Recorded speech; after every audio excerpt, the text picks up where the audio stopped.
ሰላም ጤና ይስጥልኝ እንደምን አመሻችሁ ባላችሁበት ሁሉ በመላው ዓለም በተለያየ ታይም ዞን ይሄን ቪዲዮ ለምትከታተሉ ሰላምና ጤና ተመኘው መንሱር አብዱል ቀኒ ነኝ ለመላው የኦርቶዶክስ ክርስትና እምነት ተከታዮች ዛሬ እየተከበረ ላለው ለጥምቀት በዓል በጥሩ ያለፈላችሁ እንደሆነ እምነቴ ነው መልካም በዓል እላለሁ እንኳን አደረሳችሁ እላለሁ በድጋሚ በሳምንቱ መጨረሻ የእንግሊዝ ፕሪሚየር ሊግ ጨዋታዎች ላይ የታዩ ሃይላይቶችን መርጠን በርዕስነት እንዲሁም ደግሞ ትላንትና ምሽት በአነጋጋሪ ሁኔታ እጅግ በሚያነጋግር ድራማ የተጠናቀቀውን የ2025ን የአፍሪካ ሀገሮች ዋንጫ ፍጻሜን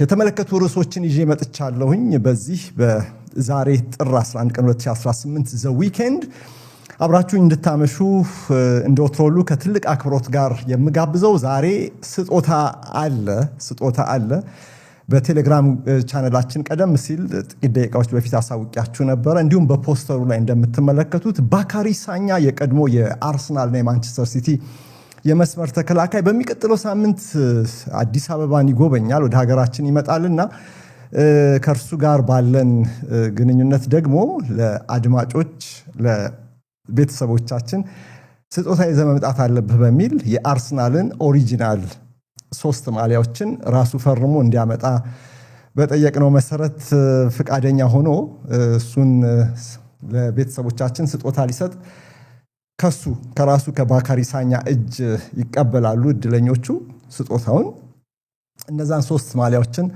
ለማግኘት የአርሰናል ደጋፊዎች እንግዲህ ፍላጎቱ ካላችሁ እንድትሳተፉ ወደ በኋላ ጥያቄ ጠይቃለሁና ወደ በኋላ ጠብቃችሁ እንድትሳተፉ ከወዲሁ ልጠቁማችሁ እፈልጋለሁ በፕሪሚየር ሊግ የማንቸስተር ደርቢ ሳምንቱ መጨረሻ መነጋገሪያ ርዕስ ሆኖ ቀጥሏል ማንቸስተር ዩናይትድ ፈጽሞ ሊታሰብ በማይችል የበላይነት ማንቸስተር ሲቲን ድል ነስቶ አሁን ማይክል ካሪክ የመጀመሪያውን ግጥሚያ በዚህ በድል ተወጥቶ ይሄም እንዲቀጥል ይሄ ፐርፎርማንስ ለቀጣዮቹ ጨዋታዎች ደግሞ ተጫዋቾቹን ያበረታ የመከረ ይገኛል ሊቨርፑል ቤት ጥሩ ነገር የለም አርሰናል ነጥቡን ማስፋት የሚችልበትን እድል ሳይጠቀምበት ቀርቷል የአፍሪካ ሀገሮች ዋንጫ በሴኔጋል አሸናፊነት ሲጠናቀቅ ሞሮኮ አስተናጋጇ ሀገር አጨራረሱ ላይ አላማረባትም የነበረው ውዝግብም እንዲሁ የዛሬው ዘ ዊኬንድ ልዩ ጥንክር አካል ይሆናል እናንተም አብራችሁ እንድትቆዩ የምጋብዛችሁ ለብቻ አይደለሁም ይህንን ቪዲዮ ደግሞ ለእናንተ እንዲደርስ ትልቅ አስተዋጽኦ ያበረከተልን ክሊክ ነው ክሊክ አስተማማኝና ፈጣን የዴሊቨሪ አገልግሎት ነው ከ500 በላይ የኤሌክትሪክ ባይኮችን አዘጋጅቶ ፈጣን አስተማማኝ የዴሊቨሪ አገልግሎቱን ጀምሯል በ664 ባጭር የስልክ ቁጥር ደውላችሁ አገልግሎት ማግኘት ትችላላችሁ ምንም አይነት ፓኬጁን መኪናም ቢሆን ብለዋል ወደ ፈለጋችሁበት ቦታ እናደርሳለን እያሉ ነው ክሊኮች ራይት ኦን ታይም ይላል ሞቷቸው ከች በሰዓቱ እንደ መሪ ቃላቸው ሁሉ ፈጣንና አስተማማኝ ዴሊቨሪ አገልግሎት ይሰጣሉ ክሊክን ከልብ አመሰግናለሁ እስቲ ወደ ዋና ጉዳያችን ከመግባታችን በፊት የክሊክን የቪዲዮ ማስታወቂያ እንከታተልና እንመለስ የትም አትሂዱ የሚፈልጉን ነገር ሁሉ በአንድ ክሊክ ርቀት ቢሆንስ ፈጥኖ የሚደርስ የሚፈልጉትን በክሊክ ማሰብ ፈልጉን ትንሹንም ሁልጊዜ ክሊክ በሩ ላይ ፈስባዜ ይሸመቱ ሁሉንም አስቤዛ በሮት ላይ ያገኙታል እንደው ለማንኛውም ነገር መኪና እንኳን ሳይቀር ይዘዙ በክሊክ ዓለምን ወደ እርሱ ያስጠጉ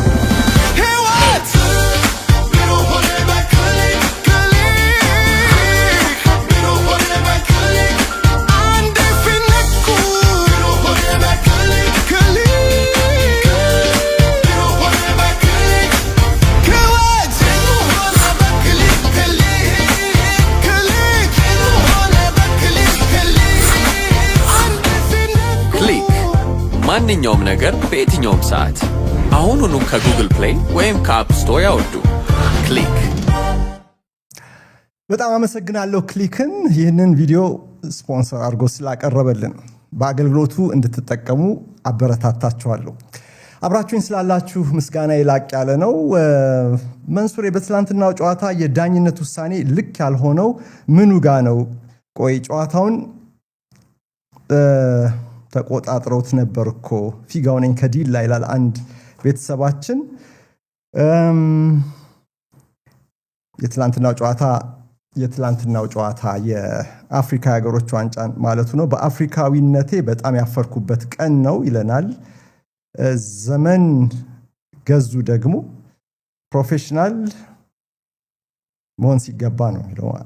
በአፍሪካ በተለይ በሴኔጋሎች ወደ ጨዋታውን አቋርጠው ወደ መልበሻ ቤት የመግባታቸው ነገር በእውነት በጣም አሳፋሪ ነው። በጣም አሳፋሪ ነው። ዳኝነት እንኳን ውሳኔዎች ችግር ቢኖሯቸው እንኳን በሚገባው መንገድ በህጋዊ መንገድ መከራከር ነው እንጂ በእነዚህ ደረጃ እንዲህ በአውሮፓ ደረጃ ትልልቅ ክለቦች ውስጥ የሚጫወቱ የምናቃቸውን እነዚህን ድንቅ ከዋክብት ያሰባሰበ 2021 ሻምፒዮን የሆነው የሴኔጋል ብሔራዊ ቡድን አሰልጣኙ ወደ መልበሻ ቤት ተጫዋቾች እንዲገቡ ጨዋታውን አቋርጦ ማድረግ ይሄ እኔ በልጅነቴ ሰፈር ውስጥ ስንጫወት እፍርታም የሚባሉ ጓደኞቻችን አሉ አይደለም ውጤትን በጸጋ ማይቀበሉ እንደዛ አድርጌ ነው የምቆጥረው። አሳፋሪ ነው በጣም። ቅጣትም ይከተላቸዋል አይቀርም በአፍሪካ ፉትቦል ኮንፌዴሬሽን። እሱ ብቻ አይደለም የአሰልጣኙም ስም በዚህ ልክ ነው ሁሉ ጊዜ የሚነሳው። የአፍሪካ ሻምፒዮን ከመሆናቸው ጋር እየተነሳ በሙገሳ ስማቸው ቢጠቀስ ይሻል ነበር። ግን የሆነው ነገር ምንም እንኳን ከጨዋታው በኋላ ይቅርታ ቢሉም ይቅርታው ተቀባይነት ቢኖረው እንኳን ግን ኦሬዲ አንዴ the damage is already done ይላሉ አይደል?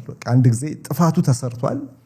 ከዚህ በኋላ ያንን ላይ ያደርጉት ይችላሉ። ግን ኦሬዲ የዓለም እግር ኳስ ቤተሰብ ከ10 ምናምን ደቂቃ ይህንን ውዝግብ ሲመለከት ሴኔጋል ወደ መልበሻ ቤት ጠቅልላ መግባቷን በማየት ያፍራል መቼም። በዚህ ላይ ደግሞ ጨዋታውን ወደ ሜዳው ተመልሰው ማሸነፋቸው ደግሞ እንዲህ አይነትም እድል እንዳለ በእግር ኳስ ያሳየ ነውና በቃ እኔ ካላሸነፍኩኝ ለኔ ካልሆነ ተገቢ አይደለም እንደዚህ ማለት። ዳኝነቱ ጥያቄ ቢኖርበት እንኳን በዚህ መልኩ ምላሽ የሚሰጥበት አይደለም። የአፍሪካ እግር ኳስ ገና ሩቅ እንደሆነ ነው የሚያሳየው። ምንም እንኳን እነዚህ ትልልቅ ተጫዋቾች በብሔራዊ ቡድኖች ውስጥ ቢኖሩም በአውሮፓ ደረጃ በሚያስደንቅ ብቃት ሀገራቸውን እያስጠሩ ቢሆንም ይሄ ግን ጠባሳ ነው፣ ጥላሸት ነው፣ ጥሩ ያልሆነ ያውን በፍጻሜ ዓለም ሁሉ በከፍተኛ ቁጥር በሚመለከተው ጨዋታ ላይ ይሄ መሆኑ በጣም ነው የሚያሳዝነው የሚያስተዛዝበው።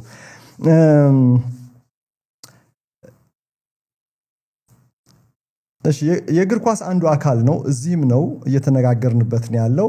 ባያደርጉት አሪፍ ነበር፣ ልዩ ትዝታ እንዲኖረው አድርጓል ባይነኝ። ይሄ የእግር ኳስ አንድ አካል አይደለም። ይሄ የአማተር የሰሚ ፕሮፌሽናል ቡድኖች ባህሪ ነው። የእግር ኳስ አንድ አካል የሚባለው የዳኝነት ስህተት ቢሆን የዳኝነት ፍርደ ገምድልነት ቢሆን ወይም የሴኔጋል አቤቱታ ቢሆን ቅሬታ ቢሆን yes ቅሬታውንስ እንደምንም መግለጽ ይችላሉ። ግን በዚህ ደረጃ እንዴ ይሄ እግር ኳስ አንድ አካል አይደለም። በቃ ጨዋታ የለም አንጫወትም እንዴ ድሮት በየሰፈሩ የምናደርገውን ነገር ያደርጋሉ እንዴ? ይሄ ተገቢ አይደለም። አሳፋሪ ነው በእውነት በጣም መደገም የሌለበት ነው። ያው ከዛ በኋላም የነበሩ ሪአክሽኖችን ብታዩ የአፍሪካ ታላላቅ ከዋክብት እንኳን የጨዋታው ኮሜንታተር የነበሩት ከጨዋታው በኋላ ልክ እንደዚሁ ነው ያሉት። ይሄ ትክክል ያልሆነ የሚያሳፍር ነው። ለአፍሪካ ምስል ጥሩ አይደለም። ለአፍሪካ ምስል ዓለም እንደዚህ ሲያይ እግር ኳስ አፍቃሪ ሁሉ ጥሩ ፉትቦል እኮ ነው የታየው በዚህ አፍሪካ ዋንጫ። ጥሩ በጣም በታክቲክ ረገድ ብዙ ለውጦች የታዩበት ነው። ብዙ ኮከቦችም በደንብ የተጫወቱበት ነው። ዝግጅቱ ልዩ ነበረ። ግን አጨራረሱ እንዲህ ሲሆን ተገቢ አይደለም። በተጨማሪ ሞሮኮች ፎጣ ከበረኛው ለመቀማት ያደረጉት ጥረት በጣም እውነት ነው። እሱም በጣም አሳፋሪ ነው። እሱንም በኋላ በምስል ሁሉ አሳያቸዋለሁ። ትክክል ነው።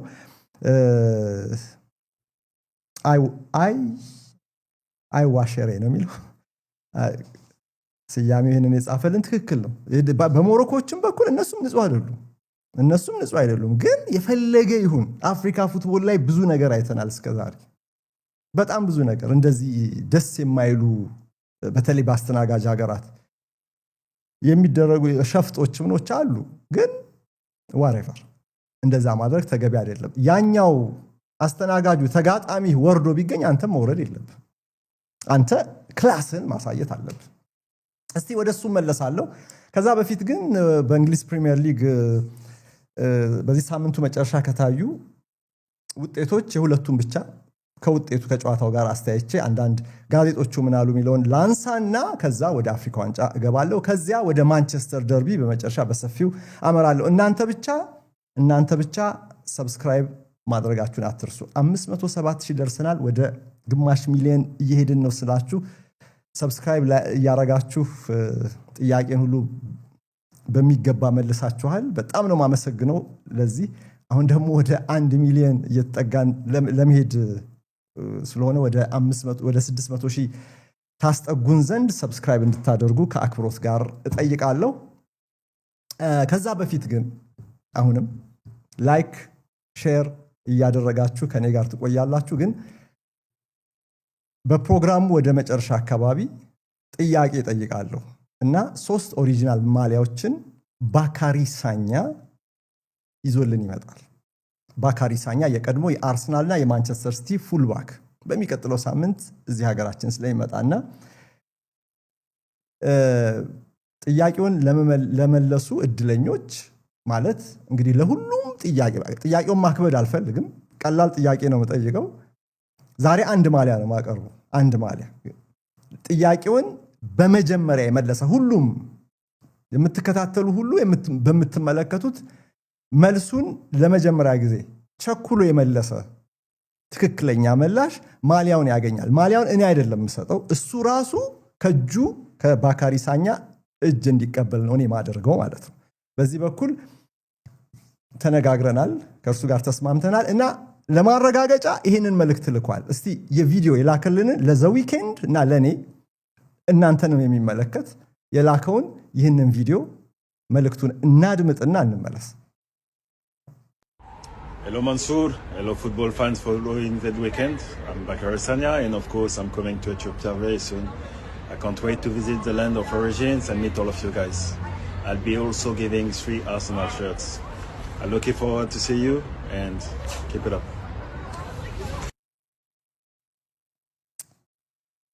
እንግዲህ ባካሪ ሳኛ ይሄንን ብሏል። ሁሉ ነገር አጠናቋል ሊመጣ። ስለዚህ መምጣቱ እርግጥ ስለሆነ የአርሰናል ደጋፊዎች መቼም ካሉት በአርሰናል ካለፉ ሌጀንዶች ከትልልቆቹ ተርታ ላይገባ ይችላል። ግን አንድ ወቅት በአርሰን ቬንገር ቡድን ውስጥ በቋሚነት ሲጫወት ቆይቷል ከ2007 ጀምሮ። ከዚያም ወደ ማንቸስተር ሲቲ ባልታሰበ ሁኔታ ተዘዋውሮ በሲቲ ደግሞ ቆይታ አድርጓል። እንግዲህ ሲቲን ማሊያ ይዘና አላልኩትም፣ አርሰናልን ነው ይዞ የሚመጣው። ለሲቲ ደጋፊዎች ትልቅ ይቅርታ ጠይቃለሁ። ግን ማሊያው ግን ኦሪጂናል ነው ሲባል ሁለተኛ ደረጃ ኦሪጂናል አይደለም። ይሄ አንደኛ ደረጃ ኦሪጂናል ነው። ይሄ 70-80 ፓውንድ የሚሸጠው ማለት 60-70 ፓውንድ የሚሸጠው ማለት ነው። እሱን ነው ይዞ የሚመጣልና ፈርሞ እሱ እድለኛው እሱን ከሱ እጅ እንዲቀበል አደርጋለሁ። ከዚያ ደግሞ ፎቶ መነሳት ምናምን ይቻላል። ታሪክ ነው። እግር ኳስ አፍቃሪ ሁሉ በአንድ ወቅት አርሰናል ደጋፊ ከሆነ የአርሰናል ማሊያ የለበሰ ተጫዋች ጋር ፎቶ መነሳት፣ አብሮ ትንሽ ማውራት ከስጦታ ጋር የሚመኙት ይመስለኛል። እና አንዱን ነው ዛሬ የምናቀርበው። ነገ አርሰናል ከኢንተር ሚላን ጋር ሲጫወት በቻምፒየንስ ሊግ፣ ነገ ደግሞ ሁለተኛውን ማሊያ እንደዚሁ በሌላ ጥያቄ በስጦታ መልክ እናበረክታለን። አርብ ደግሞ በቀጣዩ ዘ ዊኬንድ 3ኛው ማሊያ ማለት ነው የሚቀጥለው ሳምንት እሱ ስለሚመጣ እግረ መንገዳችሁን እንግዲህ እንደሚመጣ አሳወቅኳችሁ ማለት ነው። ጥያቄውን ለመመለስ ወደ በኋላ ተዘጋጁ። ግን ስትመልሱ አሁንም ለምትመልሱ ከወዲሁ ልንገራችሁ፣ ስማችሁንና ስልክ ቁጥራችሁ ያስፈልገናል። አለበለዚያ በምን ኮንታክት እናረጋችኋልና ቀላል ጥያቄ ነው። ቀድሞ እኛ ጋር እዚህ ኮሜንት ሴክሽኑ ስር ቀድሞ የገባ የመጀመሪያው መላሽ ግን ይሄንን ማሟላት አለበት። መልሶ እንኳን ስልክ ቁጥሩን ካልጻፈ ምንም ላረጋ አልችልም። የጨዋታው ህግ ይሄ ነው። መልሶ ስልክ ቁጥሩ ካልጻፈ ምንም ኮንታክት ልናረጋው ስለማንችል በኋላ እኔ መልሼ ሳይሰጠኝ ቀረ እንዳትሉ። መልሱን ጥያቄውን ከመጠየቄ በፊት ስልክ ቁጥራችሁን ጽፋችሁ አዘጋጅታችሁ ጥያቄውን ስጠይቅ መልሱን ትጽፉና ሴንድ ትላላችሁ ማለት ስማችሁ እና ስልክ ቁጥራችሁ በጣም ያስፈልገናል የመጀመሪያው ምላሽ ያገኛል እንግዲህ ስልክ ቁጥራችሁን ይፋ እንዲ በአደባባይ ላይ ለመስጠት ፍቃደኛ ያልሆናችሁ ግን እንዴት እንደማረጋችሁ አላቅም ምንም አስቤል ምንም ግልጽ የሆነ መንገድ ስላላገኘው ነው አትጠራጠሩ ሶስቱም ለመላሾች ነው የምሰጠው በፍጹም ከጎኔ ላሉ ለማቃቸው አርሰናል ደጋፊዎች በፍጹም ይሄን ቃል ገባለሁ እሺ ወደ ፕሪሚየር ሊግ እስቲ መለስ እንበል ሊቨርፑል ከበርንሊ ጋር 1-1 ከተለያየ በኋላ በአርነ ስሎት ላይ ያለ ጥያቄ እና ጥርጣሬ ጠንከር ብሏል ስሎት ምንድነው ዘንድሮ ይሄንን ቡድን ሊያቀኑት ያልቻሉት ማለት ወጥ በሆነ ፐርፎርማንስ ቀናቢል እንኳን ማለት ቢሻሻል እንኳን በወጥ ፐርፎርማንስ ያሸነፈ እንዲቀጥል ማድረግ አልቻሉም እና አሁን አዲሱ ነገር ምንድነው በአንፊልድ ተቃውሞ ተሰማባቸው ቡ ተባለ ይሄ ነገር በሊቨርፑል ደጋፊዎች ዘንድ ብዙ የተለመደ ስላልሆነ በስሎት ላይ ያለው ትዕግስት ያለቀ እንደሆነ በሜርሲሳይድ ማሳያ ነው በተለይ ባለፈው ክረምት 426 ሚሊዮን ፓውንድ ወጪ ተደርጎ ቡድኑ በአዲስ ተጫዋቾች እንዲጠናከር ከተደረገ በኋላ ሊቨርፑል በተሻለ ካለፈውም ይልቅ በተሻለ ለቀጣዮቹም ዓመታት በጠንካራ ብቃት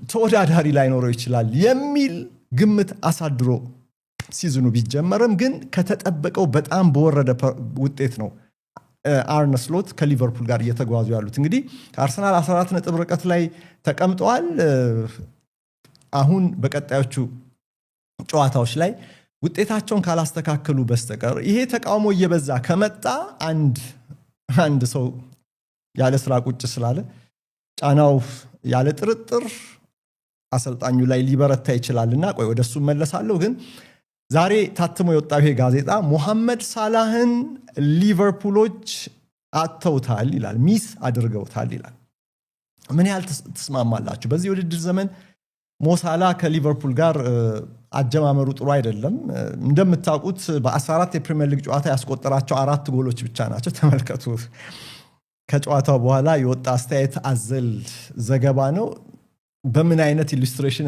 እንደገለጹት ሊቨርፑልን ተመልከቱት ኢጎ ኤኪቲኬ ምን አይነት ጭንቀት ውስጥ እንዴት አይነት ቁጭት ውስጥ እያለ ይሄ ምስል እንደተነሳና እንዴት ርዕሱንም ተመልከቱት አሁን ግልጥ ያለው እውነት ይላል ግን ያው ኔክድ ትሩዝ ተጫዋቹ ከመጋለጡ ጋር ከርሱ ጋር ቁምጣውን ወደ ላይ ከመሳቡ ጋር ማያይዞ ነው ቅኔ ነው የተገለጠው እውነት ግን አሁን ሙሐመድ ሳላህን ሊቨርፑል ይፈልጋል ይላል ዓለምነህ አማረ በጣም አመሰግናለሁ ለሱፐር ቻት ስቲከሩ በዚህ ምን ያህል ተስማማላችሁ ሞሳላ ከአፍሪካ ሀገሮች ዋንጫ መልስ አሁን ወደ ሊቨርፑል መጥቷልና ነገ ከማርሴይ ጋር ከኔ ቡድን ጋር ከኔ ክለብ ጋር ጨዋታ አለውና በዛ ጨዋታ ላይ ፊት ከሆነ በደቡብ ፈረንሳይ ሜዲትራኒያን ዳርቻ ላይ በምትገኘው ከተማ በሚከናወነው በዚህ ግጥሚያ ይሳተፋል ተብሎ ይጠበቃል ግን ሊቨርፑል ሳላህን አጥቶታል ሚስ አድርጎታል ናፍቋል ይሻላል ነው የሚለው ዘጋቢው የግድ እሱ ያስፈልጋል ግን እሱ ያለም በዚህ ሲዝን መጀመሪያ ላይ በነበሩ ጨዋታዎች እንዳልኳችሁ ቅድም በ14 የፕሪሚየር ሊግ ጨዋታ 4 ጎል ብቻ ነው ያስቆጠረውና በነዛ በአብዛኛዎቹ ግጥሚያዎች ላይ ሳላህ የቀድሞውን ሳላህ መሆን ሳይችል ቀርቶ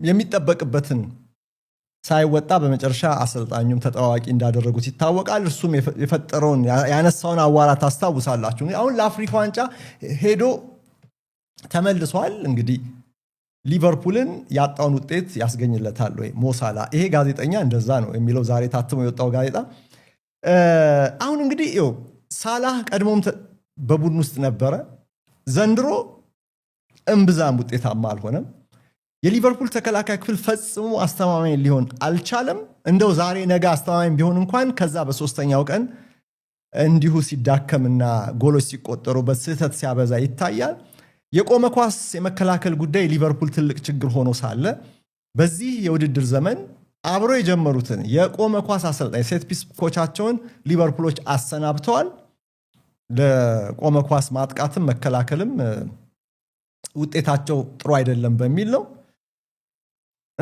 የክንፍ የቡድኑ የክንፍ ማጥቃት ጨዋታ በጣም የተልፈሰፈሰበት ጊዜ ላይ ነው የምንገኘው። አጥቂዎቹም እንደ ልብ ጎል እያስቆጠሩም አይደለም።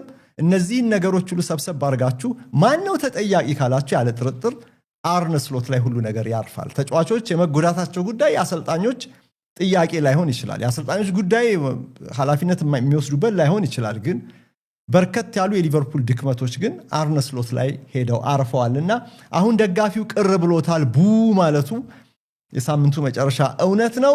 አሁን የሊቨርፑል ደጋፊዎች ቻቪ አሎንሶ ላይ ትኩረት ሊያደርጉ ይችላሉ። ምንም ጥያቄ የለውም። ከወዲሁ ጋዜጦችም ስፔኩሌት እያደረጉ ነው የሚገኙት። አሎንሶ ግን በሊቨርፑል ብቻ አይደለም የሚፈለገው። አሎንሶ በሊቨርፑል ብቻ አይደለም ሰሞኑን ሲወራ በየጋዜጣው ላይ አንዳንዱ አሉባልታ ያልተረጋገጠ ወሬ ነው የሚመስለው። አንዳንዱ ደግሞ ጥያቄ ያነሳል በራሱ። ለምሳሌ ባየር ሙኒክ ከፈላጊዎቹ አንዱ ነው ይላል አንዳንድ መረጃዎች። በጣም የተከበሩ ዘገባዎች ሁሉ ሳይቀር ይሄንን ዘጋቢዎች ሳይቀር ይሄንን ጠቆም አድርገዋል። ባየር ሙኒክ ግን ለኔ አሁን ቨንሰን ኮምፓኒ እያለ በዚህ ሰዓት አሰልጣኝ ለመቀየር ሐሳብ አለው ብዬ አላስብም። ምክንያቱም ኮምፓኒ ውጤቱን ቢለው እንኳን ውጤቱ እየወረደ ቢመጣ የስ ይገባኛል። ምክንያቱም የቀድሞ የባየር ሙኒክ ተጫዋች ነው ቻቢ አሎንሶ። እንዲሁም ደግሞ ቡንደስሊጋ ለምዶታል። በቡንደስሊጋ ሻምፒዮንነት ከባየር ሌቨርኩዘን ጋር እና ማንቸስተር ሲቲም የፔፕ ጋርዲዮላ የዚህ ውድድር ዘመን ማጠናቀቂያው በኋላ ያለው ቆይታ አስተማማኝ አይደለም የሚለው የብዙዎች ጥርጣሬ፣ የብዙዎች ሐሳብ፣ የብዙዎች መደምደሚያ ነው እና ሲቲዎችም አሁን ድህረ ፔፕ ከጋርዲዮላ በኋላ እንዲሁ ከሚያስቧቸው አሰልጣኞች አንዱ አሎንሶ እንደሆነ 2-3 መረጃዎችን ተመልክቻለሁ። ሊቨርፑል የአርነ ስሎት ጉዳይ ቀደም ሲል እንዳልኩት እየወረደ ከመጣ ነገሮች ከድጡ ወደ ማጡ ከተዘዋወሩ የሊቨርፑል ባለስልጣናት ማንም እንዳይቀማን ብለው የሚወደውን ክለብ እንዲያሰለጥን አሎንሶን እድል ሊሰጡት ይችላሉ። ይህንን በቀላሉ ምንም ሳትሰሙ መረጃዎችን ሳታዩ ሳትሰሙ መገመት የምትችሉት ስሎት ውጤታቸውን ማስተካከል አለባቸው።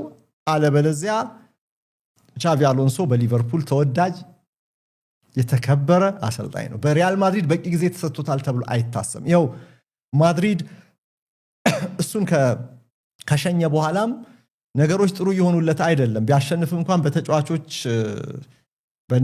ጁድ ቤሊንግሃም ላይ ተቃውሞ ሲሰማ ነበረ።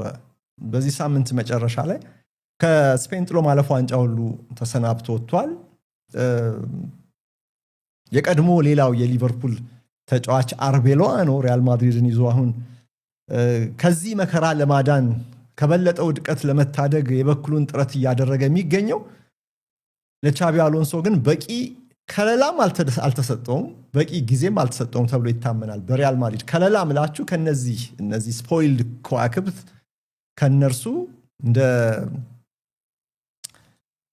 ቪኒሲየስ ጁኒየር እንዳሉ አይነት ተጫዋቾች ለተጫዋቾች የበለጠ ስልጣን መስጠት በፍሎሬንቲኖ ፔሬዝ በኩል ለአሰልጣኞች በማይመች ሁኔታ በአሎንሶ ወቅት አሎንሶ ሲሰራ በነበረባቸው ጊዜያት ድጋፍ ሳይሰጠው ቆይቷል። የብዙዎች አስተያየት ነው ይሄ።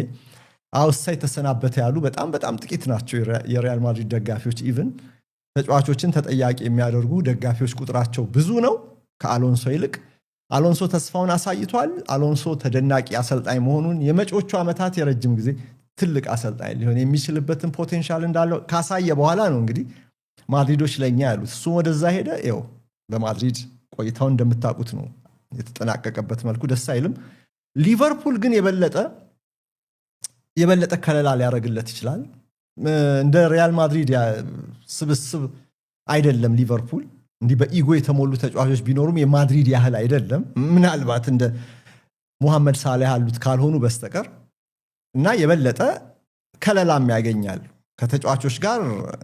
የኢጎ ግጭት ቢፈጠር እንኳን የሊቨርፑል ባለስልጣናት አሎንሶን ይከልላሉ፣ ለእርሱ ድጋፍ ያደርጋሉ፣ የበለጠ ጊዜ ይሰጡታል ተብሎ ነው የሚታሰበው። ትዕግስት በሊቨርፑል ይበልጣል ከሪያል ማድሪድ ይልቅና በብዙ መልኩ በሊቨርፑል ሊመቸው ይችላል።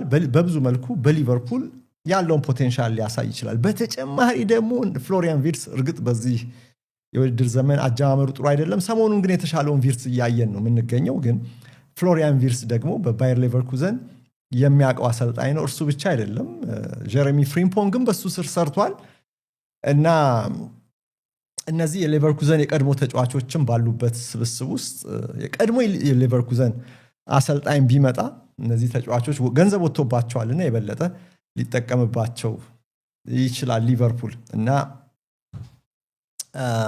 የአርነ ስሎት ነገር መሻሻል አለበት በአስቸኳይና በአስተማማኝ ሁኔታ። በተከታታይ ውጤቱ ካልተሻሻለ የአሎንሶ ጥላ ከባድ ይሆናል። ሊቨርፑል ከበርንሊ ጋር ነጥብ ጥሎ እንግዲህ በነጥብ ከመሪው ራቅ ብሏል፣ የበለጠ ርቋል። ለካ አርሰናልም ነጥብ ተጋርቶ ነው የወጣው በዚህ ሳምንት። በተከታታይ ሁለት ጨዋታዎችን እኮ ያለ ጎል አቻቻ ወጣኩ አርሰናል። አሁን በቀጣይ ጨዋታ በአስቸኳይ ወደ አሸናፊነት መመለስን ዓላማው አድርጎ ነው የሚገባው። ሁለት ጨዋታዎች ላይ ጎል አላስቆጠረም። ሁለት ተከታታይ ጨዋታዎችን ደግሞ አንዳንድ ነጥብ ነው ይዞ የወጣው። ደግነቱ ለአርሰናል ደጋፊዎች ደግነቱ የሚሉት ቀጣዮቹም ሁለት ተፎካካሪዎች ሲቲ እና አስቶን ቪላም እንደዚሁ ነጥብ ጥሏል። ሁለቱም ተሸንፈዋል እንጂ ነጥብ መጣል አይደለም። ትላንትና አስቶን ቪላ ባልተጠበቀ ሁኔታ በኤቨርተን ተሸነፈ። ማንቸስተር ሲቲ በደርቢው ላይ ተረመረመ። እንደውም እኮ ከሁለቱ ተፎካካሪዎች ውጤት አንጻር ካያችሁት የአርሰናል ደጋፊዎች አንድ ነጥብ እኮ እንዴ ተመስገን ማለት አለባቸው እየተሸነፉ። ሊቨርፑል ነጥብ ስለጣለ አንድ ብቻ ስላገኘ ያው ከነርሱ በሁለት ነጥብ ወደ ላይ ቀረብ ብሏል። ቢሆንም ግን ሊቨርፑል በሚጠበቀው ደረጃ አይደለም አሁን ያለው። አርሰናል ደጋፊዎች የሰሞኑ ነገር አላማራቸውም። ኖቲንግሃም ፎሬስት ነጥብ አስጥሏቸዋል። ጉልበተኛ ኖቲንግሃም ፎሬስት፣ በቀላሉ ማይጠረመስ ኖቲንግሃም ፎሬስት። የተገኙ እድሎችን መጠቀም ካልቻለ አርሰናል በቀጣይ እንደገና እድል ተመልሶ ማይመጣበት ጨዋታ ሆኖ ከፎሬስት ጋር ያገኘውን እድል ስል ብዙ እድል አላገኘም እኮ 8 ከረፍት በፊት 8 ሙከራዎችን ሞክሮ አንድ እንኳን ኦን ታርጌት አልሞከረም። ወደ ኢላማውን የጠበቀ ሙከራ እንኳን አልቀየረውም። 8 ከረፍት በፊት እንደውም ከረጅም ጊዜ በኋላ ይሄ ለመጀመሪያ ጊዜ ነው። የመጀመሪያው የሚኬል አርቴታ ጨዋታ ላይ በአርሰናል አሰልጣኝነት ያኔ ነው ከረፍት በፊት በዛ ያለ ሙከራ ተደርጎ አንዱም ኢላማውን ሳይጠብቅ የቆየውና የነ ማርቲኔሊ ሙከራ ጎል መሆን የሚችል ነበረ። ኢላማውን ያልጠበቀም እንጂ የበለጠ ለጎል የቀረበ ነበረ። ጋብሪኤል ማርቲኔሊ ከረፍት በፊት እሱን ታስታውሳላችሁ። ግን እዚህ ጋር ይሄ ጋዜጣ ዛሬ ታትሞ የወጣው የሳምንቱ መጨረሻን ጨዋታዎችን ክለሳ በሰራበት አምዱ ላይ የአርሰናል የኖቲንግሃም ፎሬስት እና የአርሰናልን ጨዋታ በተመለከተ ኖኒ ማዱዌኬ ላይ ትኩረት አድርጓል። እንደኔ ሐሳብ ከዛ ጨዋታ ማግስት በሰራውት ፕሮግራም ላይም እንደምታስታውሱት ያደመጣችሁ አሰላለፉ ላይ መዘናጋት ታይቷል። ሚኬል አርቴታ ኖኒ ማዱዌኬን ከቡካዮ ሳካ አስቀድሞ ማሰለፍ አልነበረበት። ኋላ ላይ እኮ እሱን ሊያስተካክል ቀይሮ አስገባውና ቡድኑ የተሻለ ነገር አሳየ። ግን ከወቅቱ ፐርፎርማንሳቸው አንጻር ማዱዌኬ መጥፎ ተጫዋች አይደለም። ግን ይሄንን የ9 ነጥብ ልዩነት ሊፈጥር የሚችለውን እድል ለመጠቀም ግን በሙሉ አቅሙ መግባት ነበረበት የሚል እምነት አለኝ። እንግዲህ ስለ ፊትነሱ ስለምኑ የተባለ ነገር ስለሌለ ያኔ እንኳን በጨዋታ ላይ እሱን ጠርጥረን ነበረ። ግን የተባለ ነገር ስለሌለ ቡካዮ ሳካ ቤንች ሆኖ መጀመር ነበረበት ወይ? ትልቅ ጥያቄ ነው። ምክንያቱም 9 ነጥብ ለማስፋትና የበለጠ ወደ ዋንጫው የሚደረገውን ፉክክር አስተማማኝ ለማድረግ ለወደፊቱ ለሚጣሉ ነጥቦች እንኳን ከወዲሁ መንደርደሪያ እንዲሆን ይሄንን ጨዋታ ልክ እንደ ፍጻሜ ጨዋታ ትሪት ማድረግ ነበረበት ብዬ ነው የማስበው። ሚኬል አርቴታ ያንን አላደረገምና ይሄ ጋዜጣ ትኩረቱ ማዱዌኬ ላይ ነው ያደረገው። ኖኒ ማዱዌኬ 51 ሳምንት ሆኖታል ጎል ካስቆጠረ በፕሪሚየር ሊግ ጨዋታ ላይ። አሁን 1 ዓመት ሊሞላው ነው። ቼልሲ ከማንቸስተር ሲቲ ጋር ከ51 ሳምንታት በፊት በተደረገ ጨዋታ ላይ ነው በፕሪሚየር ሊግ ላይ በስሙ ጎል ያስቆጠረው። ያኔ ነበር 2 ሙከራ ሞክሮ አንድ ጎል ማግባት የቻለው። ከዛ ወዲህ የፕሪሚየር ሊግ ጎል አላስቆጠረምና አርሰናል ያንን ማድረግ አልነበረበትም ነው። እሱም ማድዌኬን ማስጀመር አልነበረበትም ነው ጥቅል ሐሳቡ። ግን ጨዋታ እየቀጠለ ነው፣ እየቆጠረ ነው፣ ሳምንታት እየቆጠሩ ነው። በሌሎች ውድድሮች ላይ ጎል አስቆጥሯል። ግን በፕሪሚየር ሊግ ላይ በአርሰናል አይደለም በቼልሲ ጭምር ጎል ካስቆጠረ 51 ሳምንት ሆኖታል ይላል። እና በጎልፊና እዚህ ጋር አንድ ምጸት አለ። አንድ ጋዜጠኛው የጻፈው ከጨዋታው በኋላ ከኖቲንጋም ፎሬስት ጨዋታ በኋላ ማድዌኬ ተጠይቆ አይ ጎልፊት እኮ ክሊኒካል አልነበሩም ብሎ ተናገረ። ተጫዋቾች እሱ ተቀይሮ ወጥቷል፣ ክሊኒካል አልነበርንም፣ ያገኘነውን እድል ወደ ጎል መቀየር ነበረብን፣ አይምሬ መሆን ነበረብን ነው። ሳካ ከገባ በኋላም እድሎች ነበሩ፣ ከመግባቱ በፊትም እድሎች ነበሩ። ከሳካ መግባት በኋላ ግን የተሻለውን አርሰናል አየን እና እርሱ አሁን ክሊኒካል አልነበርንም የሚለው እሱ ራሱ ጎል ካስቆጠረ እንኳን ዘመናት ተቆጥሯል፣ በፕሪሚየር ሊግ ወራት ተቆጥሯል እና እሱ ራሱ ጥሩ አልነበረምና የበለጠ ወደ ራሱ መጠቆም ነበረበት ጓደኞቹን ክሊኒካል አይደሉም ብሎም ተናግሯል ይላል ጋዜጠኛው። እንደዛ ሲልን ያልሰማሁትም ጋዜጠኛው በዘገባው ላይ ይሄንን አካቷልና ክሊኒካል ያልሆነ ተጫዋች ጓደኞቹም ክሊኒካል አይደሉም ማለቱ ተገቢ አይደለም ነው የሚሉ። የአርሰናል ደጋፊዎች ግን አሁን የማድዌኬ ጉዳይ አይመስለኝም የሚያሳስባቸው፣ ይበልጥ የሚያሳስባቸው የኤቤሬቺ ኤዜ ነገር ነው። የኤዜ ጉዳይ የሀገሩ ጋዜጦችንም እንዲሁ በጣም ያሳስባል። ለምን? ኤቤሬቺ ኤዜ የእንግሊዝ ብሔራዊ ቡድን ተጫዋች ስለሆነ ጉዳዩ የአርሰናል ብቻ አይደለም። የብሔራዊ ጋዜጦች ትኩረት የሚሆነው በመጪው ዓለም ዋንጫ ላይ እንደ ኤዜ ያለ ተጫዋች ጥሩ የስኳር ተጫዋች ይሆናል፣ ቢያንስ በመጀመሪያው አሰላለፍ እንኳን ከሌሎቹ ቀድሞ ባይሰለፍ፣ ግን የመሰለፍም አቅም ያለው ፖቴንሻል ያለው ተጫዋች ነው። ግን በአርሰናል በዚህ ፐርፎርማንሱ ለዓለም ዋንጫ እንዴት ይደርሳል? እንዴት በዚህ አሁን የጨዋታ እድል እያገኘ አይደለም። በቅርብ ጨዋታዎች ላይ በጣም አሳሳቢ ነው እና ለአርሰናልም አሳሳቢ ነው። ግን ይበልጥ ደግሞ ለነዚህ ለብሪቲሽ ጋዜጦች ሚዲያዎች ደግሞ የኤዜ ነገር ዓለም ዋንጫ ላይ ሶስቱን አናብስት ሊረዳ የሚችልበትን ፖቴንሻል የሚያሳጣው ስለሆነ ይሄ ጋዜጣ ተመልከቱት፣ ኤዜ የጨዋታ እድል እያገኘ አይደለም ሲል ከጨዋታው በኋላ ይህንን ዘገባ ይዞ ወጥቶ ነበረ። ተቀይሮ ገብቷል፣ ግን ትንሽ ደቂቃ ነው የተጫወተው። ግን እንደምታዩት ኖ ኤዜ ፒኪንግስ ይላል። አንደኛም ቅኔ ነው፣ ሰምና ወርቅ አለው ርዕሱ። ለመጀመሪያ አስተላለፍ ፒክ አይደረግም፣ ሁለተኛ ደግሞ ፐርፎርማንሱን ፒክ እያደረገ አይደለም። መድፈኞቹ አሁንም ጎል አልባ ናቸው። ነገር ግን ኤቤሬቺ ስለሆነ ኤቤ ብለው በቅጽል ይጠሩታል። ግን ኤቤ is struggling for minutes ይላል። የበለጠ የጨዋታ እድል ለማግኘት ስትራግል እያደረገ ነው፣ እየተቸገረ እንደሆነ ነው እዚህ ጋር በግማሽ ገጽ ዘገባ ይሄ ታብሎይድ የጻፈውና ጨዋታው እድል ሰጥቶታል፣ ግን በቂ እድል አይደለም። እስከ ዛሬ ድረስ 25 ጨዋታዎች ላይ ተሳትፏል በአርሰናል በሁሉም ጨዋታዎች 25 ግጥሚያዎች ላይ ከ25ቱ በ18ቱ ላይ ቤስት 11 ውስጥ ገብቷል። 1527 ደቂቃዎችን ተጫውቷል። ከዚህ ውስጥ 78% የሚሆኑ ጨዋታዎች ላይ ከስከዛሬው የአርሰናል ግጥሚያዎች ዘንድሮ ወይ በቋሚነት ተሰልፏል ወይ ተቀይሮ ገብቷል። ወይ ተቀይሮ የወጣበትም ጨዋታም ሊሆን ይችላል። በአጠቃላይ 78% በሚሆኑ የዘንድሮ የአርሰናል ጨዋታዎች ላይ ግን እግሩን ወደ ሜዳ አስገብቷል ኤቤሬቺ ኤዜ።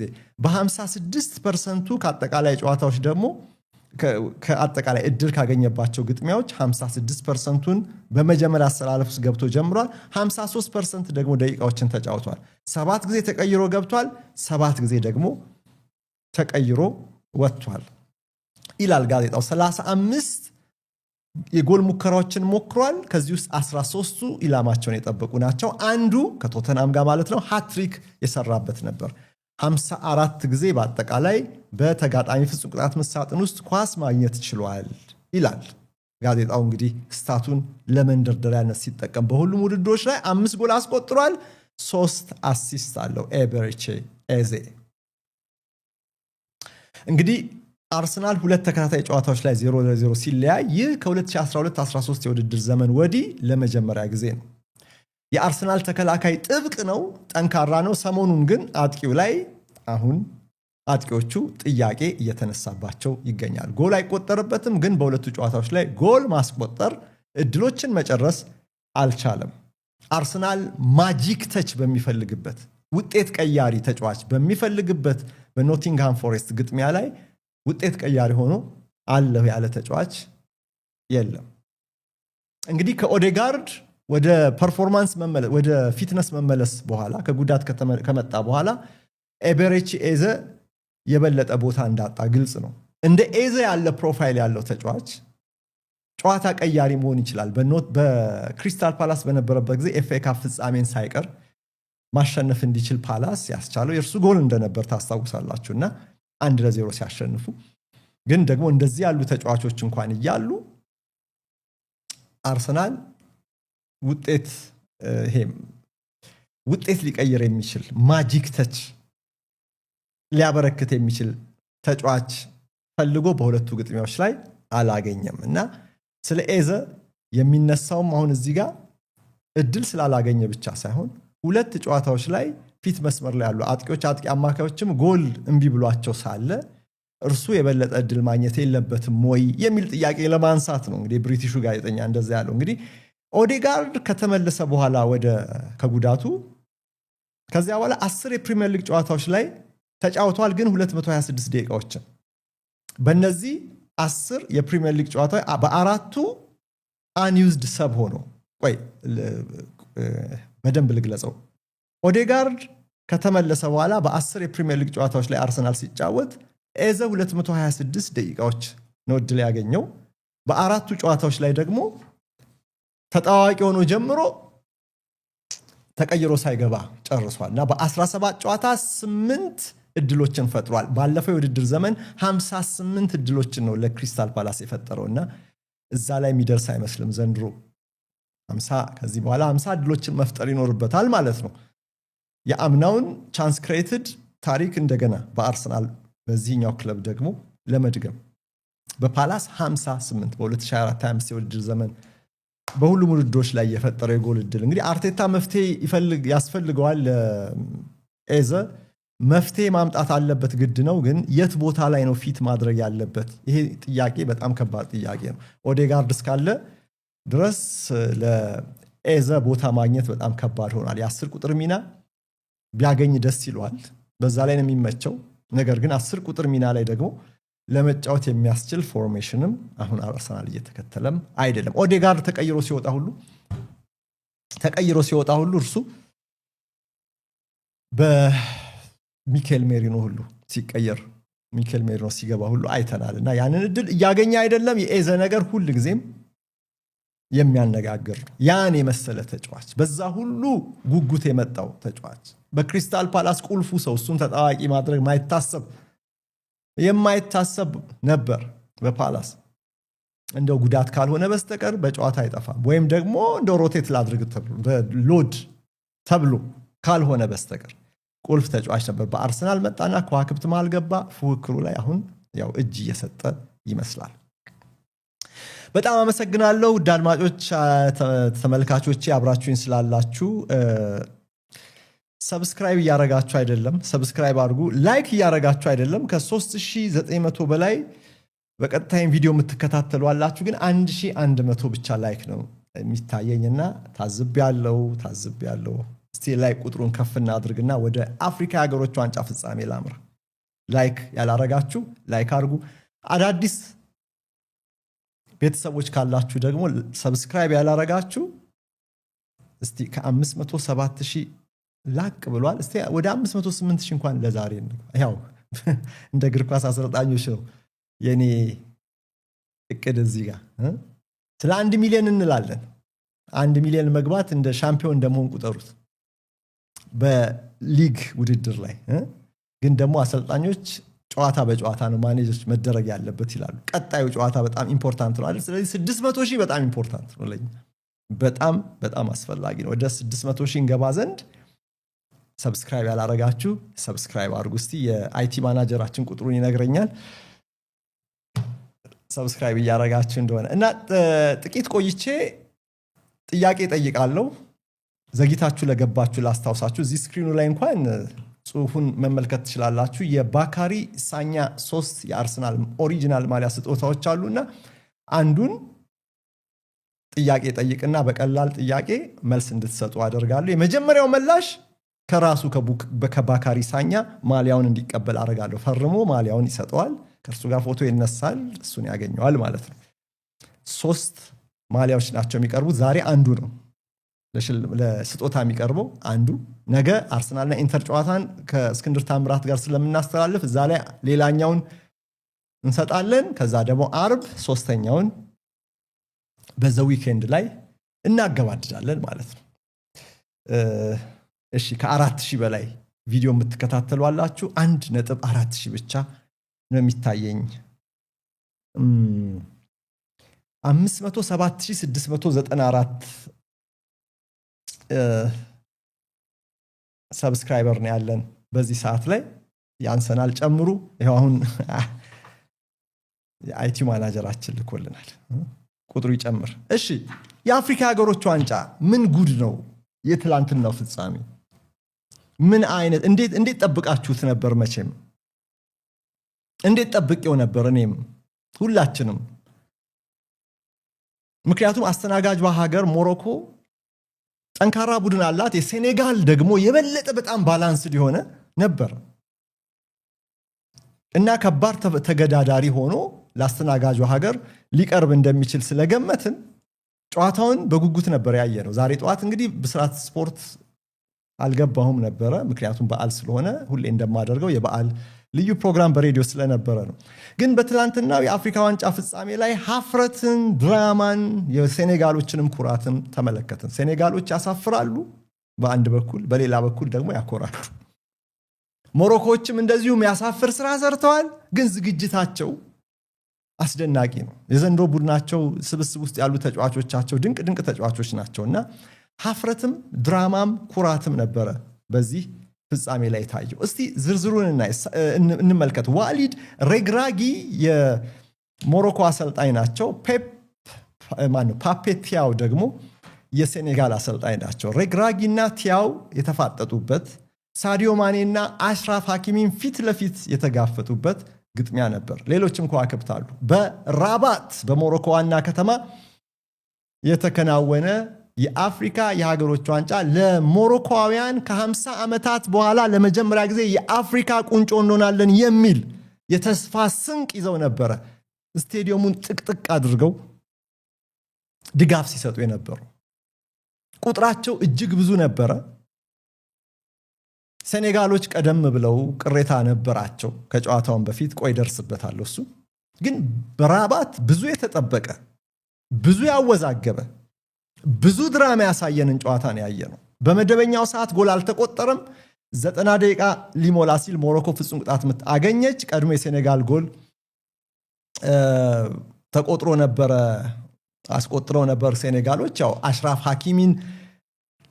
ሐኪሚ ላይ ጥፋት ሰርታችኋል ተብሎ ያው ቀድሞም ነው የተነፋው ፊሽካ ሚሉ ነገሮች አሉ አንዳንድ መረጃዎች ግን ሐኪሚ ላይ ጥፋት ተሰርቷል ተብሎ ጎሉ ተሻረባቸው ሴኔጋሎች አሁን ደማቸው መፍላት የጀመረው ከጨዋታው በፊት ነው ጥርጣሬያቸው በጣም ሰፊ ነበር የሆነ ሻጥር ሊኖር ይችላል የሚል ጨዋታው ላይ ታዲያ እንደዚህ አይነት አጋጣሚዎችን ሲመለከቱ ደግሞ የበለጠ ጥርጣሬያቸው እየከበደ መጣ እስቲ አሁን ይሄንን የፍጻሜ ጨዋታ ይሄንን ድራማ በተመለከተ ምስሎች እያሳየኋችሁ አንድ ባንድ ABC እያልን በምስሎቹ ታሪኩን ልንገራችሁ አይታችሁታል ግን ያው ከጨዋታ በኋላ ከጋዜጠኛ መስማት የምትፈልጉት ነገር አለ አይደል ያንን አንዳንድ መረጃዎች ልስጣችሁ እንግዲህ የአሽራፍ ሐኪሚ ጥፋት ማለት ሴኔጋሎች አስቆጥረው ሐኪሚ ላይ ፋውል ተሰርቷል ተብሎ ጎሉ ስለተሻረ ሴኔጋሎች ጥርጣሬያቸው አድጓል አርቢትሩ መጀመሪያውኑ በሴኔጋሎች የዳኝነትም ይሁን ሌላ ሻጥር ሊኖር ይችላል የሚል ስጋት እንደነበረ ግልጽ ነው እንግዲህ የመደበኛው ሰዓት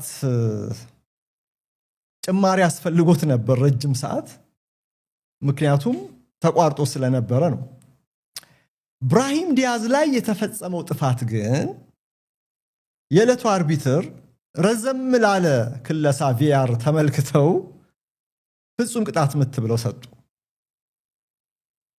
ፍጹም ቅጣት ምት የተሰጠው ደግሞ ከሰዓቱ ጋር ሴኔጋሎችን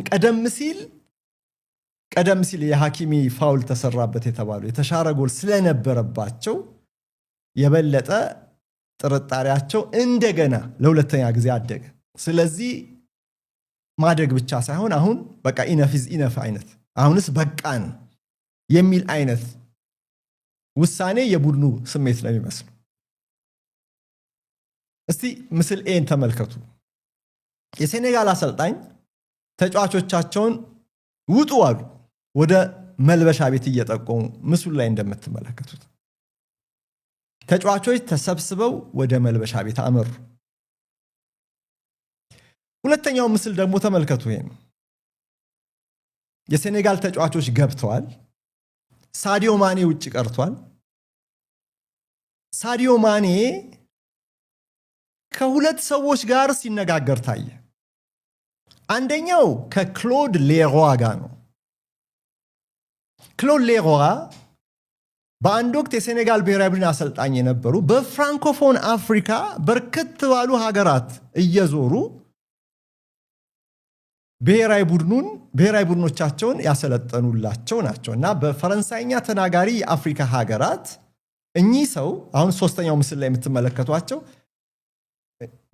እኚህ ሰው በጣም የተከበሩ የእግር ኳስ ባለሙያ ናቸው ማኔ ከሳቸው ጋር ተነጋግሯል ምን ነካ አንተ ትልቅ ኮከብ አይደለህ ወይ የአንድ ነገር አድርግ እንጂ ያሉት ነው የሚመስለው እስቲ ይሄን መረጃ ከፍራንኮፎን ሚዲያዎች አግኝቻለሁ እንዳስፈላጊነቱ ወይም ነገ በብስራት ስፖርት ላይ በዚህ ጉዳይ ምን እንደተነጋገሩ በሰፊው ከዚሁ ጨዋታ ጋር ከተያዙ ሌሎች ርዕሶች ጋር አያይዤ ለመቅረብ ሞክራለሁ ግን ላሳጥረውና እዚህ ጋር ማኔ ከክሎድ ሌሮይ ጋር ተነጋግሯል ቀጥሎ ደግሞ ከአልሃጂ ዲዩፍ ጋር ከሴኔጋል ሌጀንድ ጋር በቅርቡ እዚህ አዲስ አበባ መጥቶ ከኔጋም ፎቶ ተነስተን ነበር እንዲያውም በዋናው የስፖርት ጥቆች አምባሳደርነት እና በሴኔጋል በምዕራብ አፍሪካ ትልቅ ስም ካላቸው ተጫዋቾች አንዱ ነው አልሃጂ ዲዩፍ የ2002 የዓለም ዋንጫ ኮከብ እሱም በጆሮ የሆነ ነገር ሹክ እንዳለው ማኔ እየሮጠ ወደ መልበሻ ቤት ሲገባ ታየ ቦይኮት አድርገዋል እንግዲህ ሴኔጋሎች በቃ ጨዋታውን አንቀጥልም ብለው ግን ራሳቸውን ነው የጎዱት ልንገራችሁ እሺ ባይወጡስ ኖሮ ብላችሁ ጠይቁ ባይወጡስ ኖሮ ከመልበሻ ቤት የአፍሪካ ፉትቦል ኮንፌዴሬሽን በህጉ መሰረት ፎርፌ ይሰጣል በቃ ሞሮኮ የአፍሪካ ሻምፒዮን ተብላ ትነግስ ነበር እና የበለጠ ሀፍረቱም ከባድ ይሆን ነበር ለሴኔጋሎች በቃ ፈረንጆቹ እንኳን ወፍራሟ መቤት ካልዘመረች በስተቀር አለቃ አይባልም ይላሉ እንግሊዞች የመጨረሻው ያቺ ፋት ሌዲ ብላ ስትዘምር ነው የሚያበቃው ካላለቀ እግር ኳስ በ30 ሰከንድ እንኳን የውጤት ልዩነት ሊፈጠር ይችላል አይደል እንዴ ልዩነት የሚመራ ቡድን አቻ ሊሆን ይችላል አቻ የሆነ ቡድን ሊያሸንፍ ይችላል ሴኔጋሎች ግን ተስፋ እንደቆረጡ ነው የሚያስታውቀው ግን የሴኔጋል ደጋፊዎች ረብሻ ተከተለ ምስል 4 ነው ዲ የሴኔጋል ደጋፊዎች ረብሻ አስነሱ የስታዲየሙና የሜዳው መከላከያ አጥር ተጣሰ ከማኔ ጥረት በኋላ ይሄ ረብሻ ትንሽ ደቂቃዎች ፈጅቶ ነበር የጸጥታ ሰራተኞችም አጸፋዊ መልስ ሰጥተዋል ለአንዳንዶቹ ዘለው የገቡ ሁሉ ነበሩ እነሱን ለመመለስ እነርሱም ያውኮ የምትመሩት በምትደግፉት ቡድን ነው የምትደግፉት ቡድን ባህሪ ጥሩ ካልሆነ ደጋፊዎችን በዛው ልክ ያንኑ ሊከተሉ ይችላሉ የበደለኝነት ስሜት ተሰምቷቸው ነው ሴኔጋሎች ወደ መልበሻ ቤት የገቡት ጨዋታውን ሳይጨርሱና ደጋፊው ይሄ ስሜት አይሰማውም ማለት አይቻልም። ለዚህ ሁሉ ተጠያቂው አሰልጣኙ ናቸው። ቅድም ኑ ግቡ ስላሉ ቅድም ምስሉ ላይ እንዳሳየዋችሁ እና ይህ በእንዲህ እንዳለ ታዲያ ፍጹም ቅጣት ምቱ አልተሰረዘም ነበር። ብራሂም ዲያዝ የሪያል ማድሪድ ተጫዋች እንዲመታ ተወሰነ። እንግዲህ በሳዲዮ ማኔ ጥረት እንደገና ተመለሱ ተጫዋቾች። አሁን እንግዲህ ፍጹም ቅጣት ምቱ ከጸደቀበት እስከ ፍጹም ቅጣት ምቱ በብራሂም ዲያዝ የተመታበት ደቂቃ ድረስ ያለው የጊዜ ርዝመት 17 ደቂቃ ነበር። 17 ደቂቃ አስቡት። ደም እንኳን ይቀዘቅዛል። እንደገና 17 ደቂቃ እኮ ሙሉ ከረፍትም በላይ ነው። ከረፍት ሲመለሱ ተጫዋቾች አንዳንዴ እንደገና እኮ በአካል ብቃት አሰልጣኞች እኮ አሟሙቆ ሲገቡሉ እናያለን። አንዳንዴ አይደል ሜዳ ዳር ላይ ሳይበዛ። ብራሂም ዲያዝ ታዲያ እዛ ላይ ነው በቃ 17 ደቂቃና ውዝግቡ ጭቅጭቁ ያለው በአጠቃላይ የነበረው ሁከት ተጫዋቹ ኮንሰንትሬት እንዲያደርግ ያስቻለው አይመስልም። በጣም አፌክት አድርጎታል። እንደምትመለከቱት እና ትናንትም እንዳያችሁት ፓኔንካ ነው ላስቆጥር ያለው። ምን ቺፕ አድርጎ ሊያስቆጥር እንደዚህ አይነት በአፍሪካ ዋንጫ ፍጻሜ በሉት በዓለም ዋንጫ ፍጻሜ አስታውሳለሁ እኮ 2006 ዓለም ዋንጫ ፍጻሜ ዚዳን እኮ በፓኔንካን ያስቆጠረው ፍጹም ቅጣት ምትን ግን ግብ ጠባቂ ወዳለበት እንደዚህ ለኮፍ የተደረገ አይተናናቅም። ፍጻሜ ግን ብራሂም ዲያዝ የዚህ ውድድር እኮ ኮከብ ጎል አስቆጣሪ ነው። 5 ጎል አስቆጥሯል። 6ኛ ጎል ፍለጋ ነው ይሄንን መጥፎ ውሳኔ ወሰነው። ምናልባትም በእግር ኳስ ተጫዋችነት ህይወት ዘመን ሁሉ የማይረሳው አረ ለምን ዘላለም በህይወት እያለም የማይረሳው አጋጣሚ ሆኖበታል። ምክንያቱም ድፍን ሞሮኮ ሰፍ ብሏል የአፍሪካ ሻምፒዮን ለመባል ከንጉሱ ጀምሮ እስከ ታችኛው ደጋፊ ድረስ ዘንድሮ ወይም ሞት ብሏል። በቃ የአፍሪካ ዋንጫ ወይም ሞት ብሏል። አስተናግደናል። የ50 ዓመት ታሪካችን መቀየር አለብን የሚል ጥብቅ እምነት ነበራቸው። ይሄ ጽኑ እምነት ብቻ ሳይሆን እናሸንፋለን ብለውም ደግሞ ተማምነው ነበር። እዚያ በነገራችን ላይ እዚህ ኢትዮጵያ ውስጥ ሲደረግ ነው 10ኛ አፍሪካ ዋንጫ መሰለኝ 10ኛ አፍሪካ ዋንጫ ያኔ ሞሮኮ ሻምፒዮን ከሆነች በኋላ የአፍሪካ ዋንጫን አንስታ አታውቅም። ብራሂም ዲያዝ ይሄንን እድል አባከነው።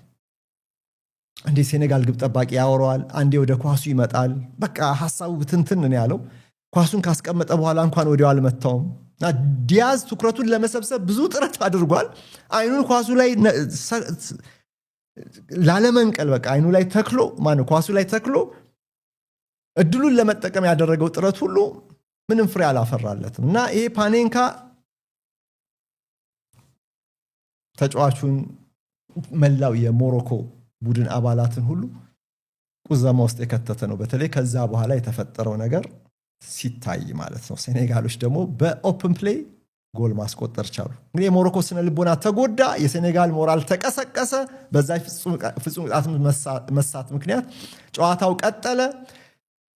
ፔፕ ጌይ የማሸነፊያውን ጎል በክፍት ጨዋታ አስቆጠረ። ምስል ኤፍን ብናይ ይሄን ያሳየናል። ከዚያ በኋላ ሞሮኮ ሌላ ጎል ለማስቆጠር አልቻለችም። የሴኔጋሎች መንፈስ በጣም ነው የተነቃቃው። ወደ መልበሻ ቤት የሄዱበት ተበድለናል የሚለውም ስሜት ያም ጠፋ።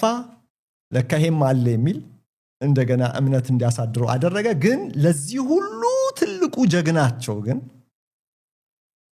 ቡድኑን በመምራት በምሳሌ በመምራት ተምሳሌት በመሆን የጎደፈ ስማቸው እንደገና መልሶ እንዲታረም ያደረገ የጠፋው ተስፋቸው እንደገና የዋንጫ አሸናፊ ሆኖ ብሩህ እንዲሆን ያስቻለው ሳዲዮ ማኔ ነው። ይሄ ጀግና ነው ይሄን ሁሉ ልዩነት የፈጠረው።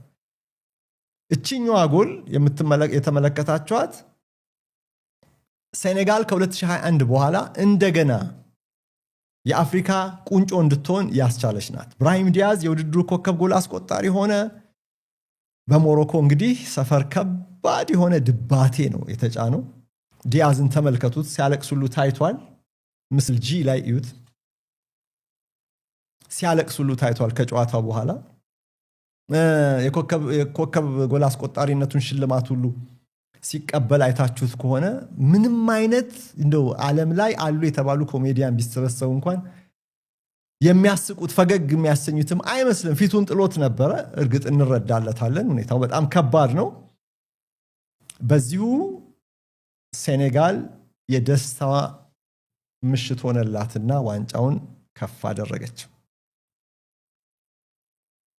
በስፔን የተወለደው ለሞሮኮ ብሔራዊ ቡድን በቤተሰቦቹ ምክንያት ለመጫወት የወሰነው ብራሂም ዲያዝ በውድድሩ ምርጡ ተጫዋች ሆኖ መጥቶ በፍጻሜው ላይ ጥፋተኛ ሆኖ ለራሱም ለቡድኑም ብዙ የሚያስወቅስ አይነት ፍጹም ቅጣት ምትመቶ እንግዲህ ታሪክ ለሞሮኮ በመጥፎ ተቀየረ ሴኔጋል ሻምፒዮን ስትሆን ዋንጫውን ያነሳው ሳዲዮ ማኔ ይሄው በ33 አመቱ ቀጣዩ ምስል ተመልከቱ ዋንጫውን አንስቶ በዚህ ደስታ ራሱን ሜዳ ላይ እንዴት ደስታውን ሲገልጽ እንደነበር ሴኔጋል ሻምፒዮን መሆኗን ሲያረጋግጥ አምበሉ በዚህ መልኩ ከክብር ወደ ክብር የተሸጋገረው ሌላ ክብር ነው ያገኘው ሌሎች አሰልጣኙ ይታሙ እንጂ ያሳፍራሉ ይባሉ እንጂ እሱ ተጫዋቾቹም እንደው አንድ ላይ ተከትለው የገቡትም እንደዚህ ይታሙ እንጂ ማን ነው ይሄን የመሰለ ተጫዋች ግን በሊቨርፑልም እናውቀዋለን አሁን በሳውዲ አረቢያም እንዲሁ ሳዲዮ ማኔ ግን የሴኔጋል ብቻ ሳይሆን የአፍሪካ ድንቅ በጣም ድንቅ ኮከብ ነው ስነ ምግባሩ ፕሮፌሽናልነቱ እና ደግሞ ይሄው የማይታክተው ብቃቱ ተምሳሌትነቱ ሮል ሞዴልነቱ የሀገሩ ስፖርት ቁንጮ ንጉስ ሆኖ ትላንትና ምሽትን እንዲያድር ሆኗል እንግዲህ ውሳኔዎች ሁሉ በጣም ትክክለኛና ፕሮፌሽናል ነበሩ እንግዲህ የሴኔጋል ስጋትና አቤቱታን ከጨዋታ በፊት የነበረውን እዚህ ጋር ላንሳላችሁ ቅድመ ጨዋታ የሴኔጋል ብሔራዊ ቡድን ከሌላ ከተማ ወደ ራባት ሲመጣ አሰልጣኙ ቅሬታ አቅርበው ነበር የተዘጋጀላቸው ሆቴል ምቹ እንዳልሆነ ቡድኑ ወደ ዋና ከተማዋ ሲመጣ በጉዞ ህዝቡን መቆጣጠር የሚያስችል አሰራር እንዳልነበረ በሞሮኮ በኩል ተጫዋቾችም ለአደጋ ተጋልጠው እንደነበር ከህዝብ ብዛት የተነሳ ለልምምድ የተሰጣቸው ሜዳ ደግሞ ከሞሮኮ ጋር የተጋሩት የካምፓስ ሜዳ ነበረ የተሰጣቸው የልምምድ ሰዓትም አሎኬሽኑ ኮታው የሰዓት ኮታው ራሱ ቅር እንዳሰኛቸው አስተናጋጅ ሀገርን መቅጠም ቀላል አይደለም ሲሉ ተሰምቷል ፓፔ ቲያው እንደዛም ሆኖ ደግሞ በአሰላለፋቸው ላይም ጉድለት ገጥሟቸው ነበር በፉልባኩ ክሬፒን ዲያታ ለምሳሌ ታመመ ከምርጥ 11 ውጭ ወጣ አማካይ ክፍል ላይ ደግሞ የሰንደርላንዱ ተጫዋች ሀቢብ ዲያራ በቅጣት ምክንያት መሰለፍ አልቻለም ተከላካይ ቦታ ላይም ቁልፉ ተከላካይ ካሊዱ ኩሊባሊም እንዲሁ ቅጣት ስለነበረበት እሱም መሰለፍ አልቻለም በኩሊባሊ ቦታ እንግዲህ ማማዱ ሳር ነው የቼልሲው ተስፋ የተሰለፈው ቼልሲ ባለፈው ክረምት አስፈርሞት ለስትራስቡርግ ለእህት ክለቡ በውሰት የሰጠው ተጫዋች ነው ከ24 ዓመታት በፊት የፓፔ ሳር አባት የአፍሪካ ዋንጫ ፍጻሜ ላይ እስከ ግማሽ ፍጻሜ ተጫውቶ ለፍጻሜው ሚስ አድርጎ ነበር እና ቡድኑም በካሜሩን ተሸነፈና ዋንጫውን አጣ ይሄ ታሪክ አለ በቤተሰብ ብቻ ሴኔጋል ብዙ ፈተና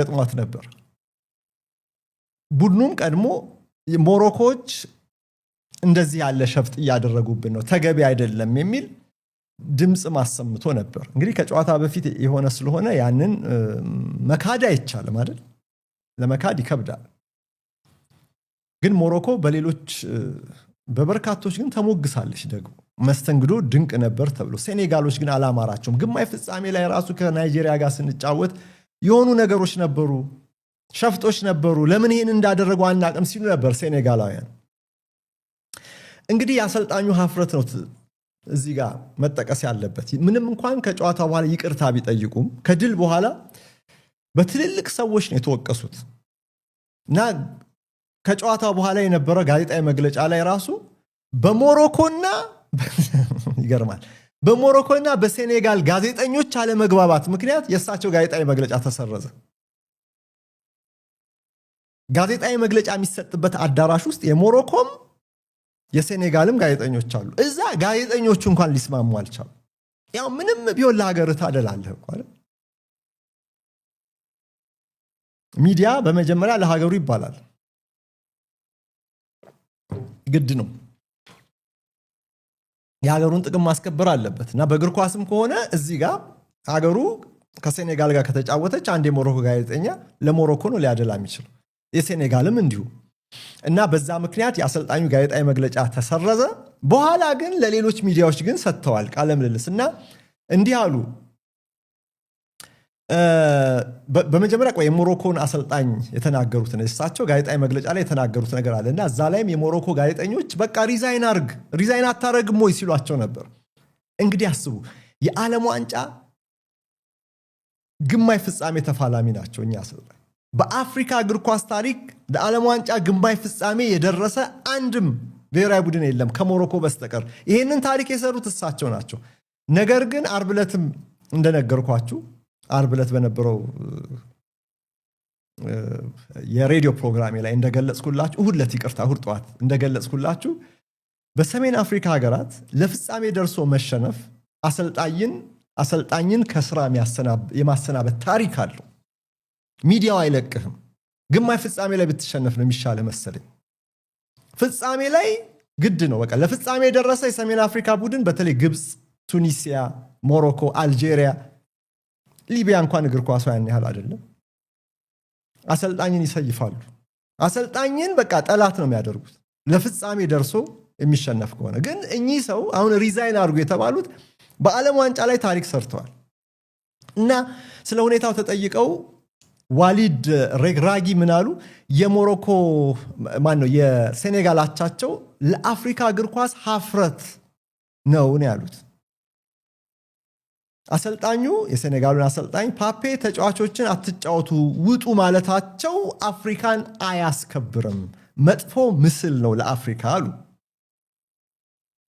ፓፔ ሻምፒዮን ነው፣ እንኳን ደስ ያለው ሻምፒዮን ይሁን እንጂ ክብርን ግን አላሳየም። በዓለም አይኖች ፊት እኮ ለ10 ደቂቃ ጨዋታ አቁመን ነበር አሉ የሞሮኮ አሰልጣኝ።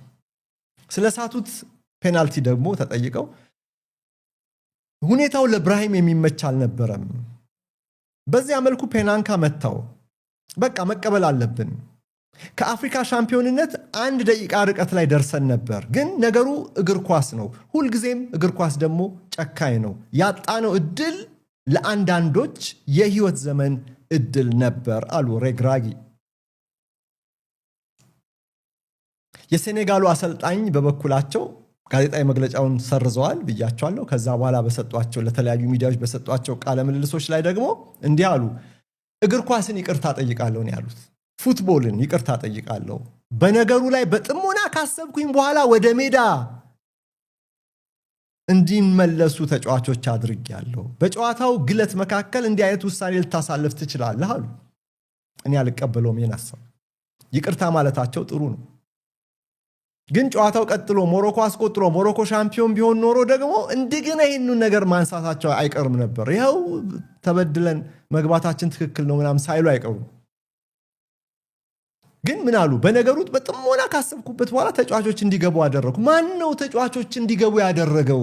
ዓለም እኮ አይቷል እኮ ሳዲዮ ማኔ ነው። ቀጠሉና አሰልጣኙ የአርቢትሩን የዳኝነት ስህተቶች ተቀብለናል፣ ይህንን ማድረግ አልነበረብንም አሉ። አንጫወትም ብለን ጨዋታ ማቋረጥ አልነበረብንም። ጥፋቱ ግን አንዴ ተፈጽሟል። ቢሆንም አሉ አሁንም ደግሜ እግር ኳስን ይቅርታ እጠይቃለሁ። ለፉትቦል ነው ይቅርታ ያሉት። ሌላው አሳፋሪ ነገር ሞሮኮዎች የሰሩት የኤድዋርዶ ሜንዲ ፎጣ ጉዳይ።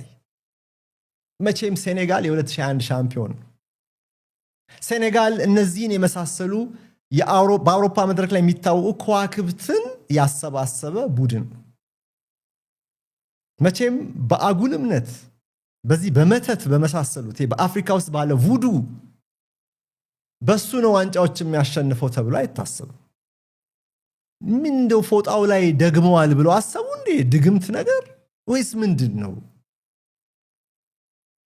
የሞሮኮ እኮ ኳስ አቀባዮች ሳይቀር እኮ ነው የኤድዋርዶ ሜንዲን ፎጣ እኮ ሲያሸሹ የነበረው። መቼም ግብ ጠባቂዎች ፎጣ ይዘው መግባታቸው የውሃ ኮዳ ይዘው መግባታቸው የተለመደ ነገር ነው። አንዳንዴም ቫዝሊን ይዘው መግባታቸው። ዋናው ነገር ምንድነው? ውሃውን ሊጠጡት ነው። ፎጣው ግን ጓንታቸው በጣም ሲረጥብ በላብ ሲረጥብ እሱን ለማድረቂያ ነው የሚጠቀሙበት። ፎጣ በእግር ኳስ ሜዳ ላይ ለእጅ ውርወራ ሁሉ አሁን ተጫዋቾች ኳስ ከመወርወራቸው በፊት ሁሉ ኳሷን ለመወልወያ ሁሉ ሲጠቀሙበት እናያለን አይደል እንዴ? የሴኔጋል ግብ ጠባቂ ይሄንን ቢጠቀም ምን ያስወቅሰዋል? ምንስ የሚያስጠረጥር ነገር አለ? ለምንስ በጨዋታ መካከል ላይ እንደዚህ ይደረጋል? ተመልከቱ ፎቶዎቹ ላይ የትላንቱ አሳፋሪ ነገር። ይሄ ሁዲ ያለው ካፖርት ነገር የለበሰው ያህቫን ዲዩፍ የተባለው የሴኔጋል ተጠባባቂ ግብ ጠባቂ ነው። እርሱ ሄዶ ከሞሮኮ ተጠባባቂዎች ጋር የፈጠረውን ግብግብ ተመልከቱ። ፎጣውን ለኤድዋርዶ ሜንዲ መድረስ አለበት፣ ከዛ ለምን ትወስዱታላችሁ ብሎ ነው እሱ ተሟጋች ሆኖ ነው የመጣው። አሁን ያህቫን ዲዩፍን መውቀስ አይቻልም እዚህ ጋር። በመጀመሪያ የሞሮኮ ኳስ አቀባዮችን መውቀስ ነው። ቀጥሎ ደግሞ የሞሮኮ ቤንች ላይ ያሉ ተጣዋቂ ወንበር ላይ ያሉ እነዚህ ተጫዋቾች አንድ ቦታ እንዲያውም ጥለውት ነበር ይኸው እንደምታዩት። እና የጸጥታ ሰራተኞችም ተሳትፈዋል እዚህ ላይ። ኳስ አቀባይ፣ ተጣዋቂ ተጫዋች፣ እንደገና የጸጥታ ሰራተኛ ምን ማለት ነው ይሄ? እና የሞሮኮ ተጣዋቂ ተጫዋች ኢስማኤል ሳይባሪ የተባለው ጭራሽ መጥቶ ፊት ለፊቱ ተገትሮሉ ታይቷል። ኢስማኤል ሳይባሪ ነው ይሄ ቀይ የለበሰው ምስሉ ላይ የምትመለከቱት ፊቱን አዙሮ የሚያየው። እንደምንም ብቻ ያህቫን ዲዩፍ ለኤድዋርዶ ሜንዲ ፎጣውን አድርሶለታል። የልጅ ነገር አደረጉት፣ የህፃን ጨዋታ። ምን አይነት እንደ ፍጻሜ እኮ ነው። ጨዋታው እየተደረገ እኮ ነው ውድ ቤተሰቦች። ይሄ ሲሆን የነበረው መስመር ውስጥ ገብተው በጣም ነው የሚያሳዝነው። ይሄ ሞሮኮች ጥፋት ነው። በይበልጥ ይሄ ሞሮኮች ጥፋት ነው። ፎጣውን ለመመለስ ለግብግብ ለምን መጣ ልትሉኝ ትችላላችሁ። ዲዩፍ ግን የበለጠ ጥፋቱ ያለው ሞሮኮች ጋር ነው። አስተናጋጅ ሀገር ነው። እንግዳን በአግባቡ በመቀበል በኩል ብዙ ሲሞገሱ ነበር። ግን ሴኔጋል ላይ እንደዚህ ማድረጋቸው ጸያፍ ነው። በኋላ ተመልከቱት ይሄንን ምስል በሶሻል ሚዲያ ላይ ከጨዋታው በኋላ ዲዩፍ ይሄ መቼም ዲዩፎች ብዙ ናቸው ያሉት። ሳር ዲዩፍ ምናምን ይበዛሉ። ማማዱ ምናምን እንደዚህ ይበዛል። ሴኔጋል ስም ውስጥ ይደጋገማል። ይሄኛው ያህቫን ዲዩፍ የተባለው አሁን ግብ ውስጥ የነበረው ሁለተኛው ግብ ጠባቂ ጨዋታው ከተጠናቀቀ በኋላ ወደ ማህበራዊ ሚዲያ ሄዶ ይሄንን ምስል ለጠፈ። ከታች ፈረንሳይኛው ምንድነው የሚለው? ሜዳሊያውና ፎጣው ይኸው እዚህ ናቸው ይላል። በአፉ በጥርሱ ሜዳሊያውን ይዟል፣ በእጁ ደግሞ ሰማያዊውን ፎጣ ይዞ ከጨዋታው በኋላ ሞሮኮች ይብላኝላችሁ ይሄው ሁለቱም ብሎ አሳይቷቸዋል። እና ይሄ ፌር ፕሌይ አይደለም ትላንት የታየው። በሞሮኮች ዘንድ ከግማሽ ፍጻሜው ጀምሮ ሸፍጦች እንደሚኖሩ ገምተን ነበር ይላሉ ሴኔጋሎች። ይሄ ስፖርታዊ ጨዋነት አይደለም ሲሉ ቆይቷል። እና ይሄ ግብ ጠባቂ ታዲያ ስለ ፎጣው ኢንሲደንስ ደግሞ ከጨዋታው በኋላ ለአንድ ሚዲያ ለቀረበለት ጥያቄ ምን አለ? ለኔ ፎጣ ነው፣ ጓንት ሲረጥብ ለማድረቂያነት ያገለግላል። ይሄው ነው በቃ፣ ምን ያጨቃጭቀናል በፎጣ አለ። እንደዚህ አይነት የአፍሪካ ዋንጫ ፍጻሜ ሆነና እንግዲህ የ2025ቱ ይህ የአፍሪካ ሀገሮች ዋንጫ በዚህ መልኩ ተጠናቀቀ። ሴኔጋል 1-0 አሸንፋ ሻምፒዮን ሆናለች። አብራችሁኝ ስላላችሁ በጣም ነው ማመሰግነው። ከ5000 በላይ ይሄንን ቪዲዮ በቀጥታ የምትከታተሉ አላችሁ ዘግይታችሁ ለገባችሁ ሁሉ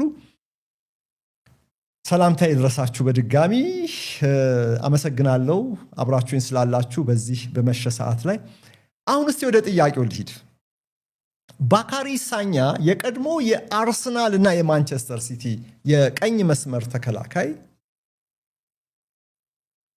ወደ አዲስ አበባ ይመጣል በሚቀጥለው ሳምንት የሚመጣበት ምክንያት ከማክሮን ከተባለው የጣሊያን ትጥቅ አቅራቢ ኩባንያ ጋር በተያያዘ ነው የኢትዮጵያ እግር ኳስ ፌዴሬሽን ከማክሮን ጋር ለኢትዮጵያ ብሔራዊ ቡድን ለዋናው ብሔራዊ ቡድን የትጥቅ ስምምነት ተፈራርሟልና እሱን ይፋ ለማድረግ ነው ግረ መንገዱን ደግሞ ራሱንም ለኢትዮጵያ እግር ኳስ ላይም ራሱን መጥቶ ወደ አዲስ አበባ ጉብኝት አድርጎ ወጣቶችንም ለማበረታታት ነው ይህ እንዲሆን ያስቻለው ጆኒ ቬጋስ ዮሐንስ ዘውዱ ነው የሱ ማናጀርም ጭምር ነው ከዮሐንስ ዘውዱ ጋር በጣም ቅርበት አለን በአንድ ኢንተርቪው ተዋውቀን በጣም ቅርበት አለን የትልልቅ ተጫዋቾች ከዚህ በፊትም በዚሁ ቻናል ላይ ኢንተርቪዎችን ሰርቻለሁ ትልልቅ ተጫዋቾችን የእረፍት ጊዜ ፕሮግራም የሚያወጣ ነው ከትልልቅ ተጫዋቾች ጋር አሁን አንድ ጓደኛው ብራሂም ዲያዝ ነው ለምሳሌ ትላንትና ፍጹም ቅጣት ምቱን ለሞሮኮ የሳተው ግን ከዛም በላይ ከፍ ያለ ፕሮፋይል ያላቸው ተጫዋቾች ሁሉ እነ አሌክሳንደር ኢሳቅ ሁሉ ሳይቀሩ በርሱ ፕሮግራም ይወጣላቸዋል የእረፍት ጊዜያቸው እና በዚህ ምክንያት ከተጫዋቾች ጋር ከፕሮፌሽናሉ ዓለም ጋር ከሌሎችም ስፖርቶች ጋር ማለት ነው ባለው ግንኙነት ከኢትዮጵያ እግር ኳስ ፌዴሬሽን ጋር አሁን በሊያዘን ኦፊሰርነት በኢንተርናሽናል ሊያዘንነት ስለሚሰራ የማክሮንን ስምምነት ያመጣው እሱ ነው ስለዚህ ማክሮን አይደለም አሁን ባካሪ ሳኛን ወደ አዲስ አበባ የሚልከው የኢትዮጵያ እግር ኳስ ፌዴሬሽንም አይደለም ያስመጣው ግን ሂደቱን ስፖንሰር ያደረጉ ተቋማት ከዮሐንስ ዘውዱ ጋር በመተባበር ነው ባካሪ ሳኛን ወደ አዲስ አበባ የሚያመጡትና ከመምጣቱ በፊት ያው እንደዚህ እንደሚመጣም መነገር ስላለበት በሚዲያዎች ላይ ይሄንን ኤክስክሉሲቭ እድል አግኝቻለሁ ለዚህ ለዘ ዊኬንድም በአጠቃላይ ለኔ አድማጮች ተመልካቾችም ይሄንን መልእክት በቪዲዮ ልኮልኛል እና እሱን እንከተልና የሱን መልእክት እንስማና ወደ ጥያቄው እንመጣለን የበለጠ እርግጠኛ እንድትሆኑ ነው 3 ማሊያዎችን ይዞ እንደሚመጣና እነርሱንም ስጦታ እንደሚያበረክት ከባለድሎቹም ጋር እንደሚገናኝ ለኔና ለዘ ዊኬንድ ለእናንተም ይሄንን መልእክት በቪዲዮ ልኳል እስቲ እናድምጠውና እንመለስ Hello Mansour, hello football fans following that weekend. I'm Bakary Sagna and of course I'm coming to Ethiopia very soon. I can't wait to visit the land of origins and meet all of you guys. I'll be also giving 3 Arsenal shirts. I'm looking forward to see you and keep it up. እሺ ሳኛን እንቀበላለን የሚቀጥለው ሳምንት ጥያቄውን ላቅርብ አንድ ማሊያ ነው ማቀርበው አንድ ማሊያ ነገ አርሰናል ከኢንተር ሚላን ጋር ሲጫወት ሌላኛው ሁለተኛው ማሊያ ይቀርባል እንዲሁም አርብ ዕለት ደግሞ በሌላው ዘ ዊኬንድ ሶስተኛው ማሊያ ይቀርባል ማለት ነው አሸናፊዎች እድሉን ያገኙት ቀጥታ ከርሱ ከባካሪ ሳኛ እጅ ነው እንድትቀበሉ ማደርገው አገናኛችኋለሁ ማለት ነው እሺ የጨዋታው ህግ የራሱ ሎስ ኦፍ ዘ ጌም አለው ይሄ ጥያቄውን እጠይቃለሁ ስትመልሱ በመጀመሪያ ስማችሁና ስልክ ቁጥራችሁ መቅደም አለበት የግድ አለበለዚያ እንዴት አድርጌ ያገኛችኋል እኔ ለሁላችሁም ብሰጥ ደስ ይለኛል ግን ምንም ማድረግ አልችልም ኦሪጂናል ማሊያ ስንል ይሄ ሁለተኛው ኦሪጂናል እዚህ ሀገር ገበያ ላይ ያለው አይደለም ዋና ኦሪጂናል 67 ፓውንድ 80 ፓውንድ የሚሸጠው እሱ ራሱ ፈርሞ እሱ ራሱ ነው የሚያበረክትላችሁና በተለይ አርሰናል ደጋፊዎች ታሪክ ሊሆንላችሁ ይችላል ከመድፈኞች አንዱ የሲቲም ደጋፊዎች ብትሆኑ የሲቲ ተጫዋች ስለነበረ ታሪክ ስለሚሆንላችሁ ይጠቅማል ብዬ ስለማስብ ነውና ስማችሁን ጻፉ ስልክ ቁጥራችሁን አስቀምጡና ጥያቄውን ልጠይቃችሁ ከዛ መልሱን ትጽፉና ሴንድ ትላላችሁ መጀመሪያ እናንተ የምታዩት በዚህ በኮሜንት ሴክሽኑ ላይ መጀመሪያ የገባለት ሰው ትክክለኛውን ጥያቄ የመለሰለት መላሽ አሸናፊ ይሆናል ማለት ነው እድሉን ያገኛል ማለት ነው መጠንቀቅ ያለባችሁ ነገር ስምና ስልክ ቁጥር ከሌለ ጥያቄውን በትክክል ብትመልሱት እንኳን ዲስኳሊፋይድ ነው ማለት ነው በመጀመሪያ ስልክ ቁጥርና ስምና ስልክ ቁጥር አዘጋጁና ከፈለጋችሁት ይሄንን ማሪያ ከርሱ ጋር መገናኘት ከፈለጋችሁ ለጥያቄው ተዘጋጁ ሬዲ እሺ ልጠይቅ ባካሪ ሳኛ በ2007 በፈረንጆቹ አቆጣጠር ለአርሰናል መፈረሙ ይታወቃል ለአርሰናል ሲፈርም ባካሪ ሳኛ ከየት ክለብ ነው የመጣው ወደ አርሰናል የመጣው ከየት ክለብ ነው ይሄው ነው ጥያቄው ወደ አርሰናል ሲመጣ ከየት ክለብ ነው የመጣው አርሰናል ከማን ላይ ነው የገዛው ማለት ነው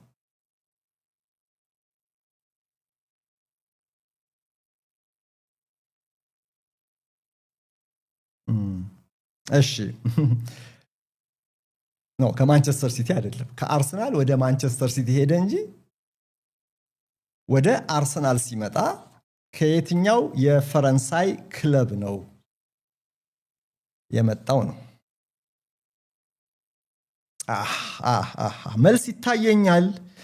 መልስ ይታየኛል ግን የጨዋታውን ህግ ያላከበራችሁ አላችሁ ስልክ ቁጥር ካልጻፋችሁ ዲስኳሊፋይድ ትሆናላችሁ ነው ያልኩት በጣም ይቅርታ ይሄ ስለሆነ እንግዲህ ምንም ማድረግ አልችልም ምክንያቱም ተመልሶም እገሌ መለሰው ብንልም ስልክ ቁጥሩን ማወቅ ኮንታክት ማድረግ ስለማንችል ነው እንግዲህ ረዳቶቼ የመጀመሪያው መላሽ ይነግሩናል እነዚህን ነገሮችን ያሟላውን ማለት ነው እሺ እሱን እስከሚያሳውቁኝ ድረስ እኔ ስለ ማንቸስተር ደርቢ ማውራት ይልቀጥል ማንቸስተር ዩናይትድ ደጋፊዎች መቼም በመጪዎቹ ጨዋታዎች ላይ በራስ መተማመን ላይኖራችሁ ይችላል በቡድኑ መተማመን ላይኖራችሁ ይችላል ግን በሳምንቱ መጨረሻ በማንቸስተር ደርቢ ላይ ግን ቅዳሜ በፈረንጆቹ በእንግሊዞቹ ምሳ ሰዓት በእኛ 9 ሰዓት ተኩል በጀመረው ጨዋታ ላይ ግን በዩናይትድ ፐርፎርማንስ ተገርማችኋልም ተደስታችኋል ያለ ጥርጥር እኛ ሁሉ የተገረምንበት ፐርፎርማንስ ነበር ማንቸስተር ዩናይትድ በደርቢው ላይ ያሳየው ለማይክል ካሪክ የመጀመሪያው ጨዋታ እንዴት ነበር ያለፈው ለሚለው አይናችን የነገረን አለ እኛም በሚዲያዎች ላይ ደግሞ ከጨዋታ በኋላ የሰራናቸው ዘገባዎች አሉ ግን ራሳቸው የብሪቲሽ ሚዲያዎችስ ምን አሉ የብሪቲሽ ጋዜጦች ዛሬና ትላንትና ያተሟቸው ይህንን ጨዋታ የተመለከቱ ዘገባዎችን በመጀመሪያ አድናቆትም ይሁን ትችት እነሱን ዳሰስ አድርጌ እስቲ ወደ ታክቲካል ጉዳዮችና ወደ ሊሳንድሮ ማርቲኔዝ እና ፖል ስኮልስ ጉዳይ አመራለሁ የመጀመሪያው ዴይሊ ሚረር ነው ይሄንን ርዕስ ይዞ ወጣ ዴይሊ ሚረር ያው ከታብሎይዶች አንዱ ነው ግን ያው እዚህ ጋር ጨዋታን የተመለከተ ስለሆነ እንደምትመለከቱት ርዕሶቻቸው ያስደንቀኛል ብዙ ጊዜ ፋስት ካር አለና አርን ደብል ነው ያደረገው ካሪክ ለማለት ነው የ3 ቀን ዝግጅት የ14 ወራትን ቁዘማ ወደ ሳቅ እንደቀየረው ነው ጋዜጣው የሚጽፈው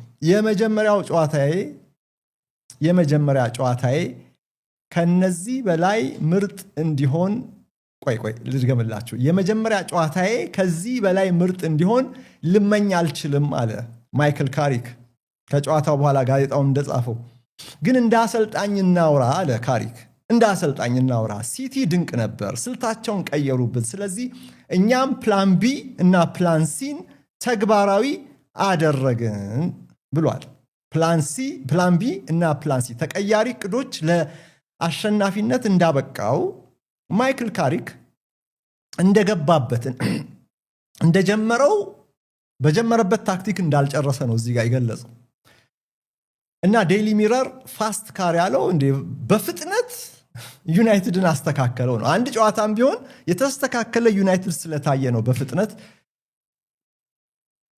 ያሳደረውን ልዩነት ለመግለጽ የተጠቀመበት ርዕስ ነው። ሁለተኛው ደግሞ ይሄው ጋዜጣ በዛሬ እትሙ ደግሞ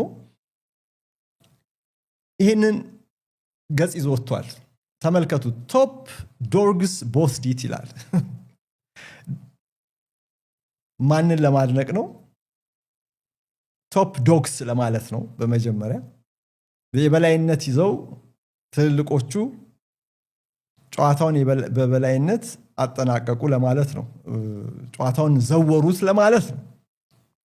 ግን ፓትሪክ ዶርጉ ደግሞ ሁለተኛው ጎል ያስቆጠረው እሱ ስለሆነና የሁለተኛው ጎል ደስታ ስለሆነች እቺ የምትመለከቱት ምስል ጋዜጣ የተጠቀመበት ርዕስ ነው። በውስጥ በዘገባ ውስጥ ካሪክ የደርቢ ማስተር ክላስን ይላል። የደርቢ ማስተር ክላስን በቃ የላቀ ብቃት የላቀ ተች በቃ አለ አይደለ?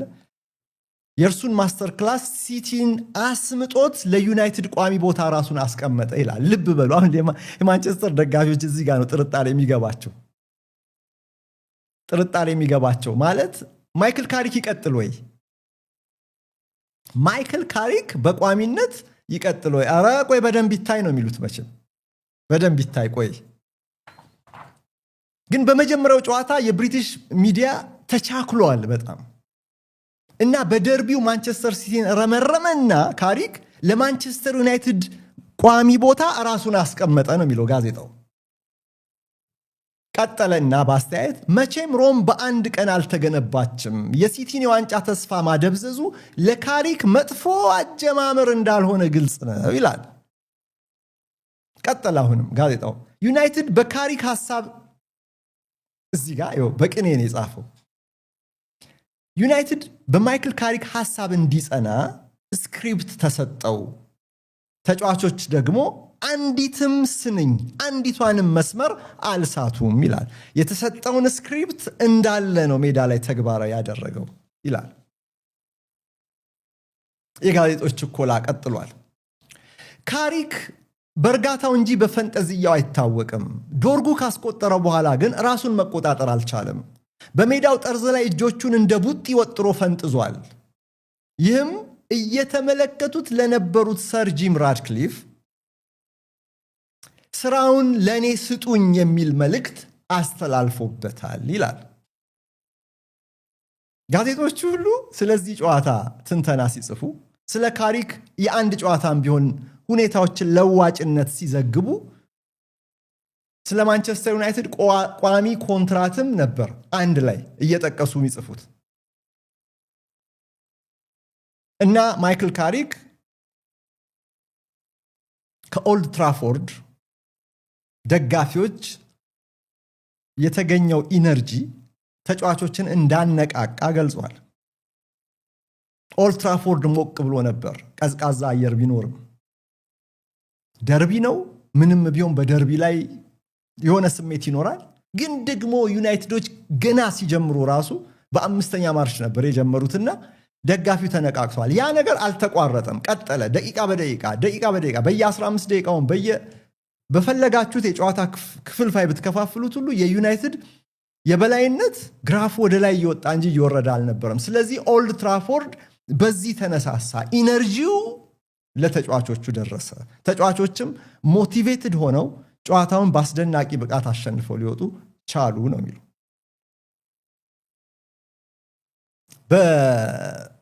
በብሪቲሽ ጋዜጦች ላይ በእግር ኳስን በተመለከተ ተጽዕኖ ፈጣሪ አስተያየት በመጻፍ የሚታወቀው ማርቲን ሳሙኤል በዘ ታይምስ ጋዜጣ ላይ ደግሞ ስለ ዩናይትድ ይሄንን አለ። ተመልከቱት። ካሪክ የደጋፊዎቹን ኢነርጂ ተጠቅመንበታል ብለዋል ይላል ሲጀምር። ርዕሱን ተመልከቱት። ርዕሱ ምንድን ነው የሚለው? ሞር ማችስ ላይክ ዲስ ኤንድ ዋይ ሹድንት ሂ ጌት ዘ ጆብ ይላል። ልክ እንደዚሁ ብዙ በርከት ያሉ ጨዋታዎችን ማንቸስተር ዩናይትድ እየተጫወተ ከቀጠለ መደበኛ ስራውን የማያገኝበት ምክንያት ምንድን ነው? አያችሁ፣ ጋዜጦቹ ይለያዩ፣ ጸሐፊዎቹ ይለያዩ እንጂ ዘገባዎች ሁሉ መደምደሚያቸው አንድ ነጥብ ነው። ማይክል ካሪክ ቋሚ መሆን እንደሚገባው በገደም ዳሜ ይናገራሉ።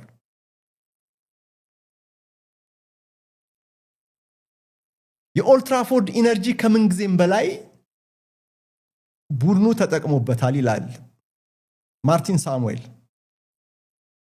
ግን ይገርማል አጻጻፉ ምን ይላል መሰላችሁ?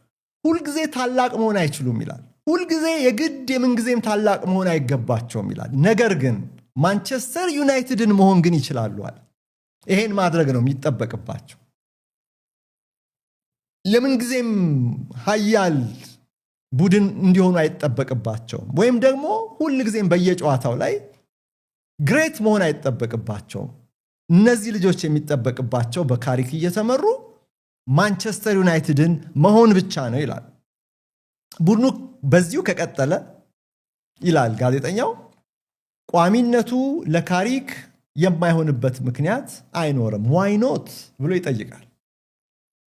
ግን አለ መለስ ሲልና ደግሞ እስከ ዘንድሮው የውድድር ዘመን ማጠናቀቂያ ብቻ አይደለም፣ ከዚያ በኋላም ዩናይትድ እንዲሁ መሆን አለበት ይላል። ምክንያቱም የኦሌ ገነር ሶልሻየርን አጀማመር እናውቃለን። በጊዜ አሰልጣኝነት በኋላ ቋሚ ሲሆን ደግሞ ያጋጠመው ማሽቆልቆል አይረሳም እና ቋሚ ኮንትራት መስጠት አሁን ለማንቸስተር ዩናይትድ ጊዜያዊ አሰልጣኞች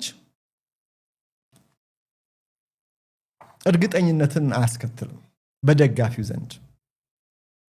እና ውድ ቤተሰቦቼ ማርቲን ሳሙኤል ይቀጥላል በዚህ አስተያየቱ። በዚሁ ከቀጠለ ተጨማሪ የቅዳሜው አይነት ፐርፎርማንስ በተከታታይ ከታየ ካሪክ ቦታውን መያዙ አይቀርም፣ ሊሰጠውም ይገባል የሚል ነው መልእክቱ የጋዜጠኛው በአምዱ ላይ ያቀረበው አስተያየት። እስቲ ስለ ጨዋታው የበለጠ እናውራ ካልን በጋዜጦች ላይ ምን ተወራ ከሚለው ጋርም በአንድ ላይ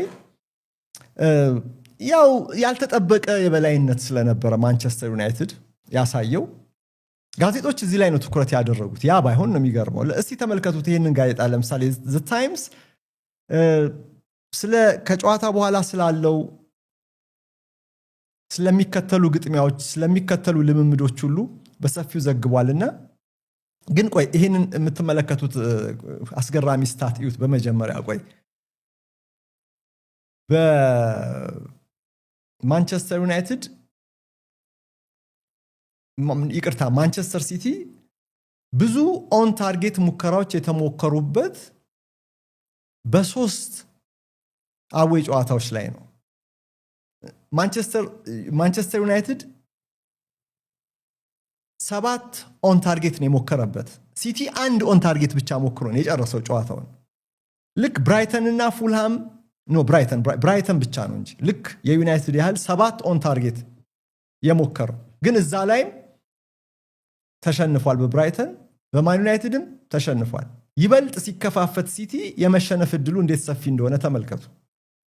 ግን ማን ዩናይትድ የደርቢው ተቀናቃኝ በዚህ ውድድር ዘመን እንደዚህ አይነት ግምት የማይሰጠው ቡድን 7 ኦን ታርጌት ሞክሮ ሲቲን በአንድ ብቻ መክታቱ ነው የሚያስገርመው። መቼም እስቲ የቀጣዩን የአሰልጣኞች ንጽጽር ከዚህ በፊትም ይሄን እንኳን አቅርቤው ነበረ። ግን በማንቸስተር ዩናይትድ ከፈርጉሰን ዘመን በኋላ ያሉ አሰልጣኞች ከ53.8% በላይ የአሸናፊነት ንጻሬ ኖሯቸው አያውቅም። ጆዜ ሞሪኖ ነው እሱንም በላቀ ደረጃ በከፍ ባለ ደረጃ ያስመዘገቡት በ54% አካባቢ።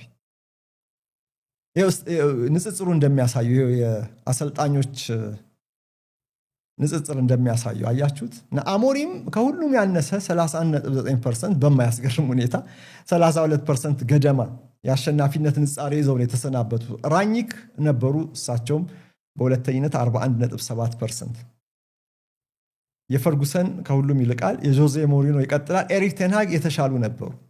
ኦሌ ገነር ሶልሻየር እንደዚሁ በጊዜያዊነት ጀምሮ በኋላ በቀጠለባቸው አጠቃላይ ጨዋታዎች ከፈርጉሰን በኋላ ካሉት አሰልጣኞች እንዲያውም ሶስተኛ የተሻለ የአሸናፊነት ንጻሬ ያለው አሰልጣኝ ነው እና ሁሉም ስንብትን የገጠማቸው ግን ማናቸውም አልዘለቁ ከፈርጉሰን በኋላ የመጡትና ጨዋታን አንድ ጨዋታ ማሸነፍ በደርቢ ላይ ገኖ መታየት ብቻ በቂ አይደለም። ማንቸስተር ዩናይትድ የሚፈልገው ደረጃ ላይ ይደርስ ዘንድ የሚፈልገው አሰልጣኝ በቀጣይነት ለዚህ ሲዝን ብቻ ሳይሆን ማርቲን ሳሙኤል እንዳለው ለሚቀጥለው የውድድር ዘመንም ልክ እንደ ቅዳሜው አይነት ፐርፎርማንስ ያስመዘገበ ከፈርጉሰን በኋላ ማን ነው ማጂክ ቡሌቱ ያለው አሰልጣኝ የሚለውን ጥያቄ በአጥጋቢ ሁኔታ የሚመልስ መሆን አለበት። ያን አሰልጣኝ ፍለጋ ነው ዩናይትድ ሲባዝን የኖረው ይሄን 12 ዓመት። በነገራችን ላይ በዚህ ጨዋታ ላይ ይሄን ጨዋታ ተከትሎ ውድ ቤተሰቦቼ ቅዳሜ ጠዋት በሰራውት እሁድ ጠዋት በሰራውት የብስራት ስፖርት የሬዲዮ ፕሮግራም የሊሳንድሮ ማርቲኔዝ እና የፖል ስኮልስን ጉዳይ አስመልክቶ ደስ ብሎኛል ብዬ ስናገር ነበር። ደስ ብሎኛል ማርቲኔዝ አርሊንግ ሃላንድን ቀጥ አድርጎ ጨዋታውን ስላጠናቀቀ ለነስኮልስ ስላቅ ለተሳለቁበት ለነዛ የቀድሞ ተጫዋቾች ሀፍረት ነው። ምን ያድርግ ይሄ ልጅ ከጉዳቱ ውጪ በዩናይትድ መቼም ማንቸስተር ዩናይትድ በተዳከመበት ጊዜ እንደው ማርቲኔዝ ደክሞ ያውቃል ወይ? ሁልጊዜም የበኩሉ ከመስጠት ወደ ኋላ ብሎ አያውቅም። እና እንደዚህ ያለ መሳለቅ ይገባዋል ወይ? በዚህ ላይ የገዛ ተጫዋቻቸው ነው። እነሱ የሚከተሉት የሚደግፉት ክለብ፣ እነሱ የገነኑበት ታሪክ የሰሩበት ክለብ እና ይሄ ነገር ከጨዋታው በኋላም ሊሳንድሮ ማርቲኔዝን አናግሮታል፣ መልስ እንዲሰጥ አድርጎታል። ያ ኦብቪየስሊ ጋዜጠኞች ጠይቀውት ነው፣ ምን መልስ አለ ብለውት ነው። ሃላንድ ጨዋታውንም አልጨረሰም፣ አይችለውም ነው የተባለው እኮ። ሃላንድ ተሸክሞት ነው ጎል የሚገባው ሲል ነበረ ከሳቅ ጋር ስኮልስ። እና ማርቲኔዝ ምን አለ?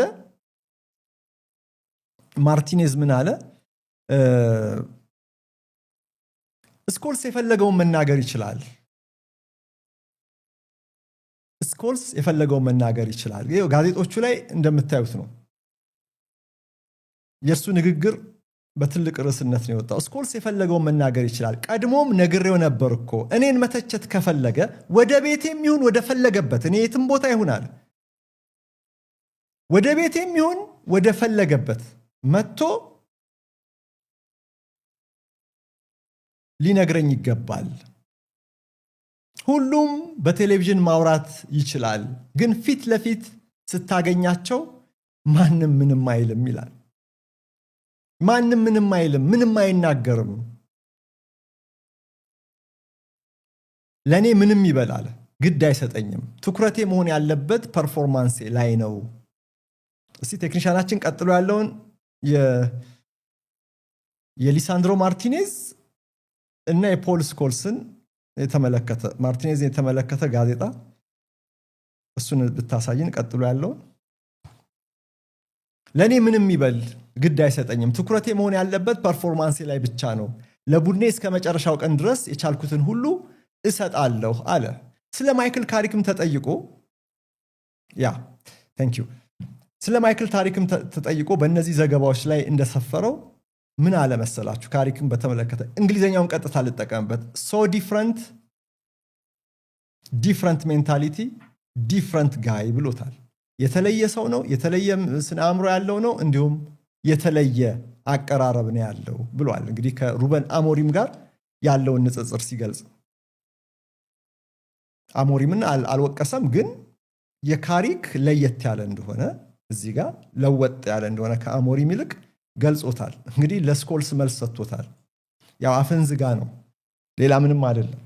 መተቸት ከፈለክ ቀጥታ እኔን መተተቸኝ እንዲህ በለኝ፣ ተጽዕኖ አታሳድርብኝ ነው ያለው። በጨዋታው ላይ የተፈራው ሃላንድ ምንም ነገር ሳይሰራ ነው የወጣው። ግን ለምንድን ነው ሃላንድ እንደዚህ ምንም ነገር ሳይሰራ ሊወጣ የቻለው ብለን መጠየቅ አለብን። አሁን በቀጣይ ርዕሴ ደግሞ ታክቲካል ጉዳይ ስለማነሳ ማይክል ካሪክ በ4-2-3-1 እና በ4-4-2 ሁለቱን የቀየጠ ሲስተም ይዞ ነበር የመጣው። ከኳስ ውጪ ማንቸስተር ዩናይትድ የበለጠ 4-4-2 ነበረ። ከኳስ ጋር ደግሞ 4-2-3-1 ይመስላል፣ ግን መነሻውን 4-2-3-1 ያው ሁለቱ አጥቂዎች ከፊት ግን ይበልጥ ኤምቡሞና ብሩኖ ይገናኙ ስለነበረ ወደ 4-4-2ም የተጠጋ ነበርና ሁለቱን የቀየጠ ጨዋታ ነው የሚመስለው። እርግጥ እሱም እንዳለው ከጨዋታው መነሻ ዩናይትድ ሲጠቀምበት የነበረውን ታክቲክ ግን በማንቸስተር ሲቲ ታክቲካል ለውጥ ምክንያት እዛው ለማሻሻልና ሁለተኛውን ሶስተኛውን እቅድ ለመጠቀም እንደተገደደ ነው። ያ ማለት እንግዲህ ግልጽ ነው። በ4-2-3-1 ጀምሮ በ4-4-2ም ጨርሶም ሊሆን ይችላል። ምክንያቱም ብዙ ማስረጃዎችን ማቅረብ ስለሚቻል። እስቲ ታክቲካል ጉዳዮችን እንመልከት ውድ ቤተሰቦቼ። ዘ ታይምስ የተባለው ጋዜጣ ይህንን ዘገባ በሰፊው ይዞት ነበር በዛሬ እትሙ ላይ እና ከዚህ ጋዜጣ የወሰድኩት አንድ ነጥብ አለ። ያያችሁት ነው ብዬ ተስፋ አደርጋለሁ። ጋዜጣውን መሀከል ላይ የሚታይ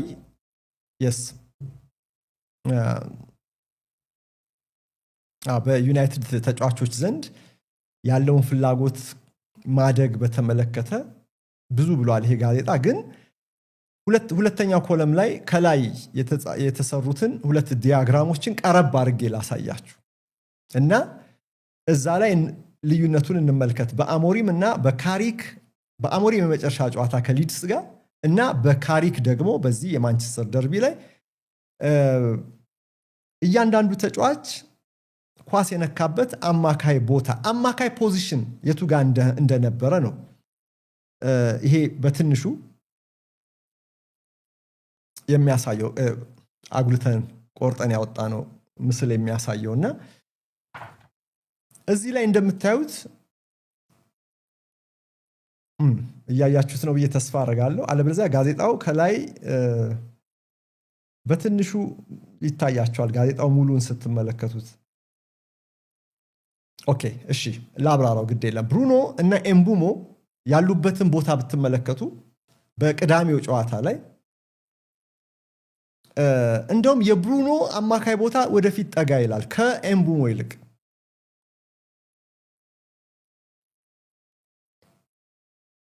እስቲ ኖ ቆይ እኔ የፈለኩት የጋዜጣውን ቁራጭ ነው። እየታየ ያለው ግን ታክቲካል ዲያግራም ነው። እሱ ላይ እመጣለሁ። እሱ ጋር አይደለሁም። ግን ሁለቱ አሰልጣኞች ሲጠቀሙበት ከነበረው አጫወት ከመጨረሻው የሊድስ ጨዋታ እና አሁን እያየነው ነው። ከመጨረሻው የሊድስ ጨዋታ የአሞሪም እና ከመጀመሪያው የካሪክ ጨዋታ የማንቸስተር ሲቲ ግጥሚያ አንጻር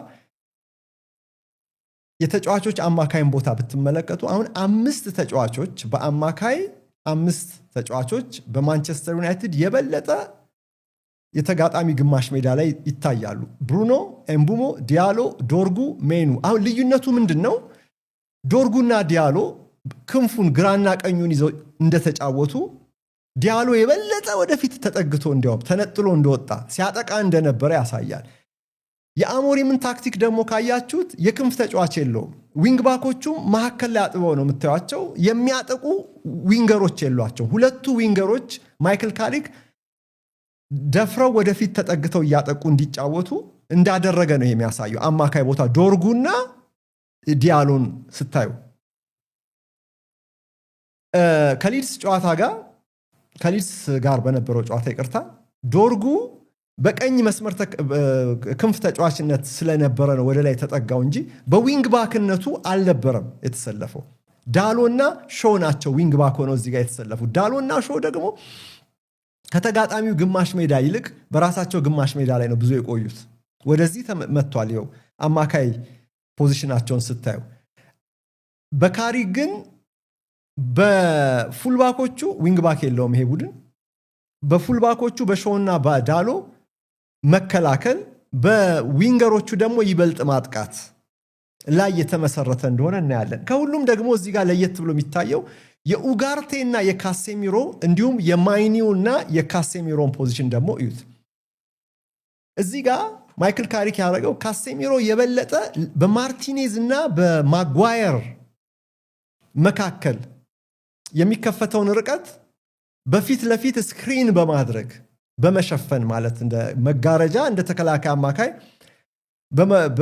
በመሸፈን የተጫወተ ሲሆን ማርቲኔዝ እና ማጓየር ግራና ቀኝ ስፕሊት እያደረጉ እንደሚጫወቱ እዚህ ጋር ማስረጃ አለ። አሞሪም ግን በባክስሪ ይጫወታሉ። እንደገና ካሴሚሮ በቅርብ ርቀት አለ። ኡጋርቴ በትንሽ ርቀት ነው ወደ መሃል ሜዳ ጠጋ ብሎ ሲጫወት የነበረው በሊድስ ግጥሚያ። እዚህ ጋር ግን ካሴሚሮ 6 ቁጥር ቦታ ላይ ተጠግቶ ወደዚህ ወደ ተከላካዮቹ ይጫወታል። ሜኑ ደግሞ ይበልጥ ወደነ ፈርናንዴዝ ወደ ፍሮንት ፎሩ ማለት ነው ተጠግቶ ከነሱ በስተጀርባ ሲጫወት እንደነበረ ነው የሚያሳየን እና ይሄ አማካይ የተጫዋቾች ፖዚሽን የሚነግረን ከዚህም በላይ ብዙ ነገር አለ። እናንተም እኔ ካቀረብኩት ማብራሪያም በተጨማሪ ሊታያችሁ ይችላል። እንግዲህ ማንቸስተር ሲቲ ይሄንን ጋዜጣውን ቁራጭ እንለፈውና ማንቸስተር ሲቲ በ68% ፖሴሽን ተጫወተ። 450 ኳሶችን የተቀባበለው፣ አንድም ግን ኦን ታርጌት ኢላማውን የጠበቀ ሙከራ አልሞከረም። አንድም በ450 ፓሶች። ይሄንን በተለይ ከረፍት በፊት በዜሮ ኦን ታርጌት ነው የወጣው። ጨዋታው ሲጠናቀቅ አንድ ኦን ታርጌት ብቻ አስመዝግቦ ነው የወጣው። ብዙ ኳሶች ግን ተቀባብሎ ነበር። ይሄንን የፖሴሽን ሂት ወደ ጎልነት መቀየር ቀርቶ ወደ ኦን ታርጌት እንኳን ለመቀየር ተቸግሮ ነው የዋለው እና ማንቸስተር ዩናይትድ የሲቲን የማጥቃት መንገዶች ሁሉ ጥርቅም አድርጎ መዝጋት የሚያስችል ታክቲክ ነበረ የተጠቀመው። ይሄ እንግዲህ ዩናይትድ ሙሉ ለሙሉ አፈግፍጎ በሎ ብሎክ ተጫውቶ ሳይሆን ዩናይትድ ጎል እያስቆጠረ በመልሶ ማጥቃትም እያስጨነቀ ግን ጥንቃቄዎች ላይ ዌል ፕላንድ የሆነ በደንብ ድሪልድ የሆነ አስቡት። የ3 ቀን ዝግጅት ብቻ ነው የመጀመሪያው ልምዳቸው። ዩናይትዶች በማይክል ካሪክ ስር ሮብለት ነበር። ሮብ፣ ሐሙስ፣ አርብ፣ ቅዳሜ ጨዋታ ነበር እና የሲቲን ተጫዋቾች 2 ቁልፍ ተጫዋቾችን ግን ጥርቅም አድርገው ይዘው ነበር። 2 አንደኛው ከፊት ያለውን አርሊንግ ሃላንድን፣ አንደኛው ደግሞ የጨዋታው እንቅስቃሴ መዘውር የሆነውን ሮድሪን ነው። ኳስ ያዝ ግን አደጋ ክልል ላይ ልዩነት እንዳይፈጥር በተለይ ቨርቲካል ኳሶቹን በማገድ በኩል ዩናይትዶች በምርጥ የጨዋታ ፕላን ነበረ የወጡት። እስቲ የማንቸስተር ዩናይትድን ታክቲክ እንመልከት። የቅድሙን ምስል እናምጣው መልሰንና እዚህ ጋር የእያንዳንዱን ተጫዋች ሚና ማየት እንችላለን በዚህ ግጥሚያ ላይ በዚህ ጨዋታ ላይና 4-2-3-1 እና 4-4-2ን ቀይጦን የተጫወተው ማለት የሚያስችለው የብሩኖ ፈርናንዴስ ፊትም 10ም ሆኖ የመጫወት ጉዳይ ነው። አጥቂም ነበረ 10 ቁጥር ቦታም ነበርና ይበልጥ የፎልስ ናይን ሚና ያለው ይመስል ሁለቱንም ቦታዎች ሸፍኖን የተጫወተው። ግን የጨዋታውን ክፍለ ጊዜያት ቆራርጠን ግን ካየን ሲጀምር ብሩኖ 10 ነበረ። ዋናው ፕሌይሜከርነቱን ነበር ሲሰራ የነበረው ከአጥቂ ጀርባ ከኤምቡሞ ጀርባ። በኋላ ግን ከረፍት መልስ ይበልጥ ዩናይትድ ፕላኑን ሲያስተካክል የበለጠ ወደፊት እየተጠጋ ሲጫወትና የእንቅስቃሴውን መልክ ወደ 4-2-3-1 እና ወደ 4-4-2 የተቀየጠ እንዲሆን በማድረግ በኩል ትልቅ ሚና ሲጫወት ነበር። እንግዲህ ብሩኖ ውድ ቤተሰቦቼ መቼም ያያችሁትን አይታችኋል። ግን ቁጥሮቹን ምናልባት አላያችሁ ሊሆን ይችላል፣ ወይ ደግሞ ኳስ የነካባቸው ቦታዎችን አላስተዋላችሁ ሊሆን ይችላል። በምስል ማለት ነው። እስቲ ይሄንን ተች ማፕ ዩት። በ10 ቁጥር ሚና የሚጫወተው ብሩኖ 65 ጊዜ ከኳስ ጋር ተገናኝቷል። ይሄ በማንቸስተር ዩናይትድ ውስጥ የእርሱን ያህል ብዙ ኳስ የነካ ተጫዋች የለም፣ አንደኛ ያደርገዋል። በዚህም 6 ቁልፍ ኳሶችን ኪፓሶችን አስመዝግቧል። በዚህም አንደኛ ነው። 6 ቁልፍ ኳሶች ወይ ለጎል ሙከራ የሚሆኑ ኳሶችን በማቅረብ በመፍጠር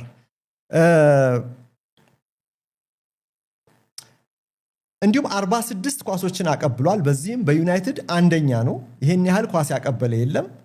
4 ክሮሶች አውጥቶ 3ቱን ላሰበላቸው ተጫዋቾች አድርሷል። 9 ረጃጅም ኳሶችን አቀብሎ 5ቱን በትክክል ረጃጅም ኳሶች ስል እንግዲህ ከ25 30 ከ40 ሜትር ያህል የሚረዝሙ ኳሶችን ማለት ነው። 9 ረጃጅም ኳስ ጥላችሁ አምስቱን ማሳካት ትልቅ ነገር ነው እና ሌሎችም ስታቲስቲክሶች የሚያሳዩት ብሩኖ በጨዋታው ላይ ዋነኛ ፕሌይሜከር እንደነበረ ዋነኛ ፕሌይሜከር የቡድኑን የማጥቃት እንቅስቃሴ በማበርታት የአሲስት በማድረግ ማጥቃቱን እንዲጨምር በማድረግ ፍጥነቱን የማጥቃት ፍጥነቱንም በመቆጣጠር በተለይ በመልሶ ማጥቃት ላይ በመሳተፍ እንግዲህ በ11 ሰከንድ ነው ያንን መልሶ ማጥቃት ብራያን ኤምቡሞ ያስቆጠረው በ11 ሰከንድና በ9 ተች አንድ ተጫዋች ከአንድ በላይ ነክቶ ሊሆን ይችላል ድሪብል ሲደረግ በኬሪ ሲያደርግና ግን 4-2 አግኝቷቸው ሲቲዎችን በሚያስገርም ክላሲክ በሆነ በቃ በዩናይትድ በቀድሞ በፈርጉሰን ዘመን የነበረ አይነት መልሶ ማጥቃት በዛ ነው ጎሉን ያስቆጠሩት የነበረው ግን ዋናው ታክቲካል የማንቸስተር ዩናይትድ ታክቲካል ፕላን ትልቁ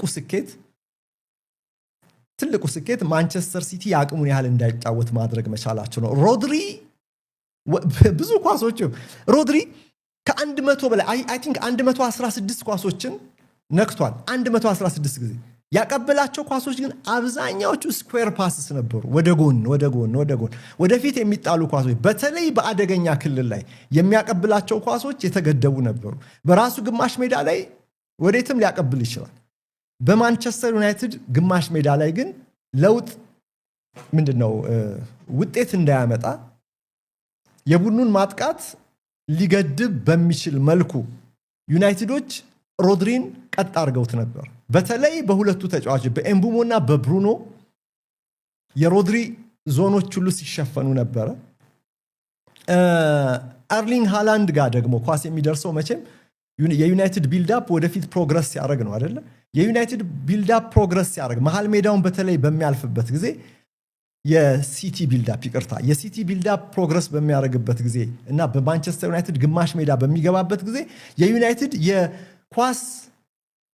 ከኳስ ውጭ ያለው ቅርጽ ይሄንን የምትመለከቱት ቀደም የተመለከታችሁት ታክቲካል ማፕ ላይ እንደምታዩት ለ4-4-2 ለሁለት አጥር በጣም ይበቻል በሁለት አጥር መከላከል ከነሱም ፊት ደግሞ ኤምቡሞና ብሩኖን በማድረግ ደግሞ ሁለት ተጫዋቾች ደግሞ ከፊት ተጨማሪ የመከላከል ስራ እንዲሰሩ በማድረግ በይበልጥ በማጓየር ማርቲኔዝ ካሴሚሮና ሜይኑ ሰንሰለት ውስጥ ሃላንድን በማስገባት ከግራና ከቀኝ ክንፍም ክሮሶች እንዳይወጡለት በፉልባኮቹና በዊንገሮቹ በማስቀረት በጣም ድንቅ የሆነ ሃላንድን ከተቀረው ጓደኞቹ በእንቅስቃሴ የመለየት ትልቁን ስኬታማ ስራ ሰርተዋል ዩናይትዶች በዚህ ታክቲካል አቀራረብ አርሊንግ ሃላንድ በቃ ተቀይሮ ወጣ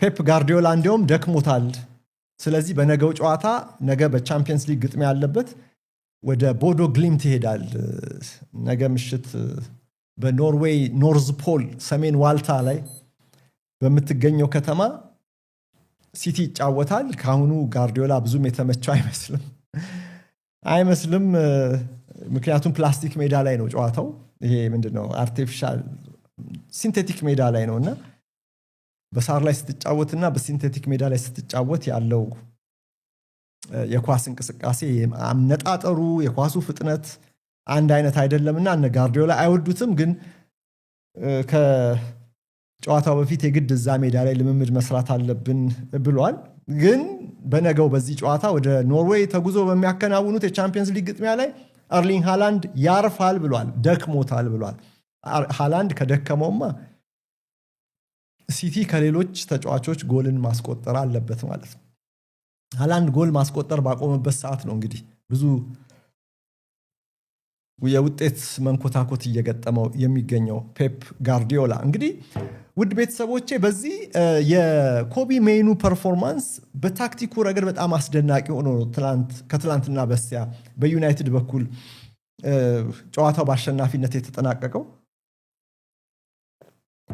የሜይኑ ፐርፎርማንስ ለቶማስ ቱኸል ለዓለም ዋንጫ እንደገና ስለርሱ እንዲያስቡ የሚያደርጋቸው ብቻ ሳይሆን በቀጣይ ጨዋታዎች ላይ በማንቸስተር ዩናይትድ ቋሚ ቦታ እንዲያገኝ በተጨማሪ ሩበን አሞሪም ሲከተሉት ከነበረው ፎርሜሽን አንፃር ሜኑ እንዳልተመቸው ከሜኑ ሳይሆን ችግሩ ከፎርሜሽኑ እንደነበረ የበለጠ ያሳየበት ግጥሚያ ነበር። ሜኑ ደግሞ በታክቲኩ ረገድ ቀዳዳዎችን በመድፈን አሁን የጋርዲዮላ ቡድኖች ሁሉ ጊዜ ሃፍ ስፔሶችን በማጥቃት በመጠቀም ይታወቃሉ። ማይክል ካሪክ እነዛን ቦታዎችን ለመከላከል ያደረገው ጥረት በጣም ተሳክቶለታል። በተቀረ ግን የማንቸስተር ተጫዋቾች ሁለቱን ሃፍ ስፔሶች በሚዘጉበት ጊዜ በሌሎች ቦታዎች ላይ ደግሞ ሲቲዎች ለማጥቃት ቀዳዳ ለመጠቀም በሚሞክሩበት ጊዜ እነዛን የተከፈቱ ቦታዎችን እንዳስፈላጊነቱ ግራ ቀኝ እያለ ሲደፍን የነበረው ሜኑ ነው እና በዚህ ምክንያት በመከላከል በኩል አስደናቂ ቁጥር ነው የነበረው። 3 ሸርተቴ፣ 2 ኢንተርሴፕሽን፣ 2 ክሊራንስ እና አንድ ደግሞ ወደ ጎል የተመታ ኳስ ብሎክ በማድረግ በመከላከልም በኩል በቡድኑ ማጥቃትም በኩል በታክቲኩም ረገድ ለሁሉም ለማንቸስተር ዩናይትድ ስኬት ትልቁን አስተዋጽኦ አበርክቶ ተጨብጭቦለት ነው ጨዋታውን ያጠናቀቀውና ሜኑ አሁን በዩናይትድ ወደ አሰላለፍ የሚመለስበት ሰዓት ነው። 4-2-3-1 ካልን ሜኑ ይመቸዋል። ግን 3-4-3 ከሆነ ግን በሁለት አማካዮች ብቻ መሃል ሜዳው በሰፊው ስለሚሸፈን እንደ ሜኑ ያለ ዝግ ያለ ተጫዋች ፍጥነትን እና ኢንቴንሲቲን ጠብቀህበት የማታገኘውን ተጫዋች በጥሩ ብቃት ሲጫወት ልታየው አትችልም። አይመቸውም። 35 ኳሶችን አቀብሎ ከማንቸስተር ዩናይትድ ሁለተኛው ኳስ አቀባይ ሆኖ ነው የጨረሰው። 91.4% የተሳካ ነበር ቅብብሉ። ከ10 9 በላይ እንዲያውም 91.4 ካለን 9ን ያሳካ ነበር። ኳስ አያበላሽም ነበር። 2 ረጃጅም ኳሶችን ሰጥቶ ሁለቱም ረጃጅም ኳሶች ላሰበላቸው ተጫዋቾች ነው የደረሰው። አሁን ማይክል ካሪክ ቀን ያወጣለት ይመስላል። አንድ ጨዋታም ቢሆን ይሄ ፐርፎርማንስ ለቀጣይ ጨዋታ በቋሚነት እንዲሰለፍ ስለሚያደርገው በዛ ላይም ፐርፎርም እያደረገ ቢልድ እያደረገ ከቀጠለ ኮቢ ሜኑ ወደ 2026 ዓለም ዋንጫ ለሶስቱ አናብስት ለእንግሊዝ ብሔራዊ ቡድን መመረጡ አይቀርም። ያ ነው ጭቅጭቁ የነበረው ከአሞሪም ጋር አይደል? በጃንዋሪ ልውጣ ሲል የነበረው ወጥቼ በውሰት ወጥቼ ለዓለም ዋንጫ የምመረጥበትን እድል ላግኝ ነው ሲል የነበረው። አሁን ግን ሳይወጣ እዛው ማንቸስተር ውስጥ ዩናይትድ ውስጥ አሰላለፍ ውስጥ እንደዚህ ባለ ቁልፍ ሚና እየተጫወተ እንግዲህ ደርቢውን ማንቸስተር ሲቲ እንዲህ ለመረምረም ችለዋልና ጥሩ መንደርደሪያ ጥሩ የቋሚ ተሰላፊነት ምክንያት ያገኘ ይመስላል። እንግዲህ ፔፕ ጋርዲዮላ በሃላንድ ጉዳይ ቅድም ብያችኋለሁ በቃ ተዳክሟል እያለ ነው። ይሄ ነገር አሳሳቢ ነው ለሲቲ ደጋፊዎች። ደክሟል በፐርፎርማንስ አይደለም፣ ደክሟል ፊዚካሊ ነው። ደክሟል፣ እረፍት ያስፈልገዋል። ስለዚህ ወደ ቦዶ ግሊምት ወደ ኖርዌይ ይዘነው አንሄድም፣ እረፍት እንዲያደርግ ይደረጋል ብሏል። በነገራችን ላይ እረፍት ላይ በማንቸስተር ደርቢ ላይም ሲያነክስ ታይቶ ነበረ። ግን 80 ደቂቃ ነው የተጫወተው። አሁን ኦማር መርሙሽ እንግዲህ ከአፍሪካ ዋንጫ መጥቶለታል። ምንም እንኳን በዚህ ውድድር ዘመን ማንቸስተር ሲቲ በኦማር መርሙሽ ላይ ያለው እምነት እንዳለፈው ከጃንዋሪ እንደፈረመበት ሲዝን ባይሆንም ግን ደግሞ እንደው በአንድ በኩል ተቀያሪ ተጫዋች መኖሩ ስብስቡ እዛ ቦታ ላይ ጥልቀት ማግኘቱ ትልቅ ነገር ነው። የሃላንድ ነገር አሳሳቢ ነው። ሃላንድ በሙሉ አቅሙ መጫወት ይኖርበታል ማንቸስተር ሲቲ የበለጠ ጎል እንዲያገኝ። የጎሉ ሸክም እሱ ላይ ስለሆነ በአብዛኛው ያረፈው። በጣም አመሰግናለሁ ውድ ቤተሰቦቼ፣ በጣም ነው ማመሰግነው አብራችሁኝ እስከዚህ ሰዓት ድረስ ስለቆያችሁ። የባካሪ ሳኛ የማሊያ ስጦታ በተመለከተ የጨዋታውን ሕግ አክብሩ። ጥያቄውን በትክክል ከመለሱት ቤተሰቦቻችን መካከል ቅድሚያ ማን ነው እድለኛው? ማን ነው ማሊያውን ያሸነፈው? ይሄንን ለምትጠብቁ መልሱን ልንገራችሁና ልሰናበት። በ2007 አርሰናል ባካሪ ሳኛን ከፈረንሳይ ሲያስመጣው የገዛው ከኦግዜር ክለብ ነው። ይሄ ክለብ በርከት ያሉ ተጫዋቾችን ለቁም ነገር ያበቃ ክለብ ነው። እነ ኤሪክ ካንቶናም ከዚህ ነው የወጡት። እነ ሎረን ብሎን፣ እነ ባዚል ቦሊ የቀድሞ ተጫዋቾችን ካወቃችሁ የኦግዜር ልጆች ናቸው። እና ባካሪ ሳኛም ከኦግዜር ወደ አርሰናል የተዘዋወረው በ2007 ይህንን ጥያቄ ስልክ ቁጥሩንም ጽፎ የመለሰልን የማሊያው አሸናፊ ያለው ክርስቲያን የሚል የፌስቡክ ስም የሚጠቀም ወይም ያለው ኃይሉ ስልክ ቁጥሩንም ጽፎልናል። ያለው ኃይሉ የተባለ ቤተሰባችን እንኳን ደስ አለህ ያለው፣ ስልክ ቁጥርን እንደውልልሃለን። በሚቀጥለው ሳምንት ነው ባካሪ ሳኛ የሚመጣው። ከኔ ጋርም ትገናኛለህ፣ እኔም ከእርሱ ጋር አገናኝሃለሁ። ማሊያውንም ይሰጣል። ፎቶ እናነሳችኋለን። ፎቶም በማህበራዊ ሚዲያ ላይ እንለቀዋለን፣ በቴሌግራም ቻናላችን ላይ። አንተ ለማሸነፍህ ማሊያውን ለመረከብህ በጣም እናመሰግናለን ለተሳትፎ። ለሌሎችም እድሉን ላላገኛችሁ ግን መልሱን ለመለሳችሁ ሁሉ ለተሳተፋችሁ ምስጋናዬ ላቅ ያለ ነው። ነገ ኢንተር ሚላን ከአርሰናል ጋር በቻምፒየንስ ሊግ ሲጫወት ከእስክንድር ታምራት ጋር ጨዋታውን በኮሜንተሪ ይዘን እንቀርባለን በዚሁ ቻነል ላይ። ያኔ ደግሞ ሁለተኛውን ማሊያ እንደዚሁ ለስጦታ እናቀርባለን። ቀላል ጥያቄ ጠይቀን መልሱን እናንተም ትሳተፋላችሁ። እድለኛውን ደግሞ ስጦታውን እንዲበረከትለት እናደርጋለን ማለት ነው። አብራችሁን ስለቆያችሁ በጣም ነው ማመሰግነው። የዛሬው ዘ ዊኬንድ እዚህ ጋር ያበቃል። ነገ ፈጣሪ በሰላም ያሳድረን። ፈጣሪ ለነገ ሰው ይበለንና በብስራት ስፖርት ደግሞ በሬዲዮ በሌሎች ርዕሶች እንገናኛለን። ባላችሁበት ሁሉ ሰላምና ጤና ተመኘሁኝ። ደህና ሁኑ። የሚፈልጉን ነገር ሁሉ በአንድ ክሊክ ርቀት ቢሆንስ?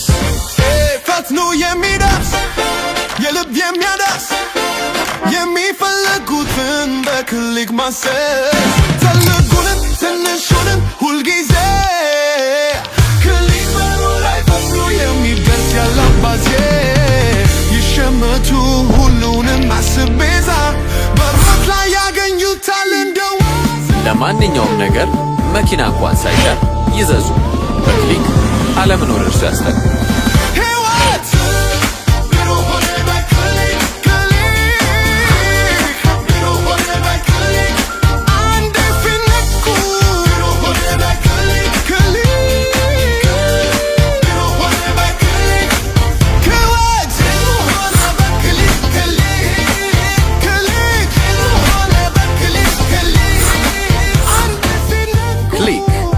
ማንኛውም ነገር በየትኛውም ሰዓት አሁኑኑ ከጉግል ፕሌይ ወይም ከአፕ ስቶር ያወርዱ። ክሊክ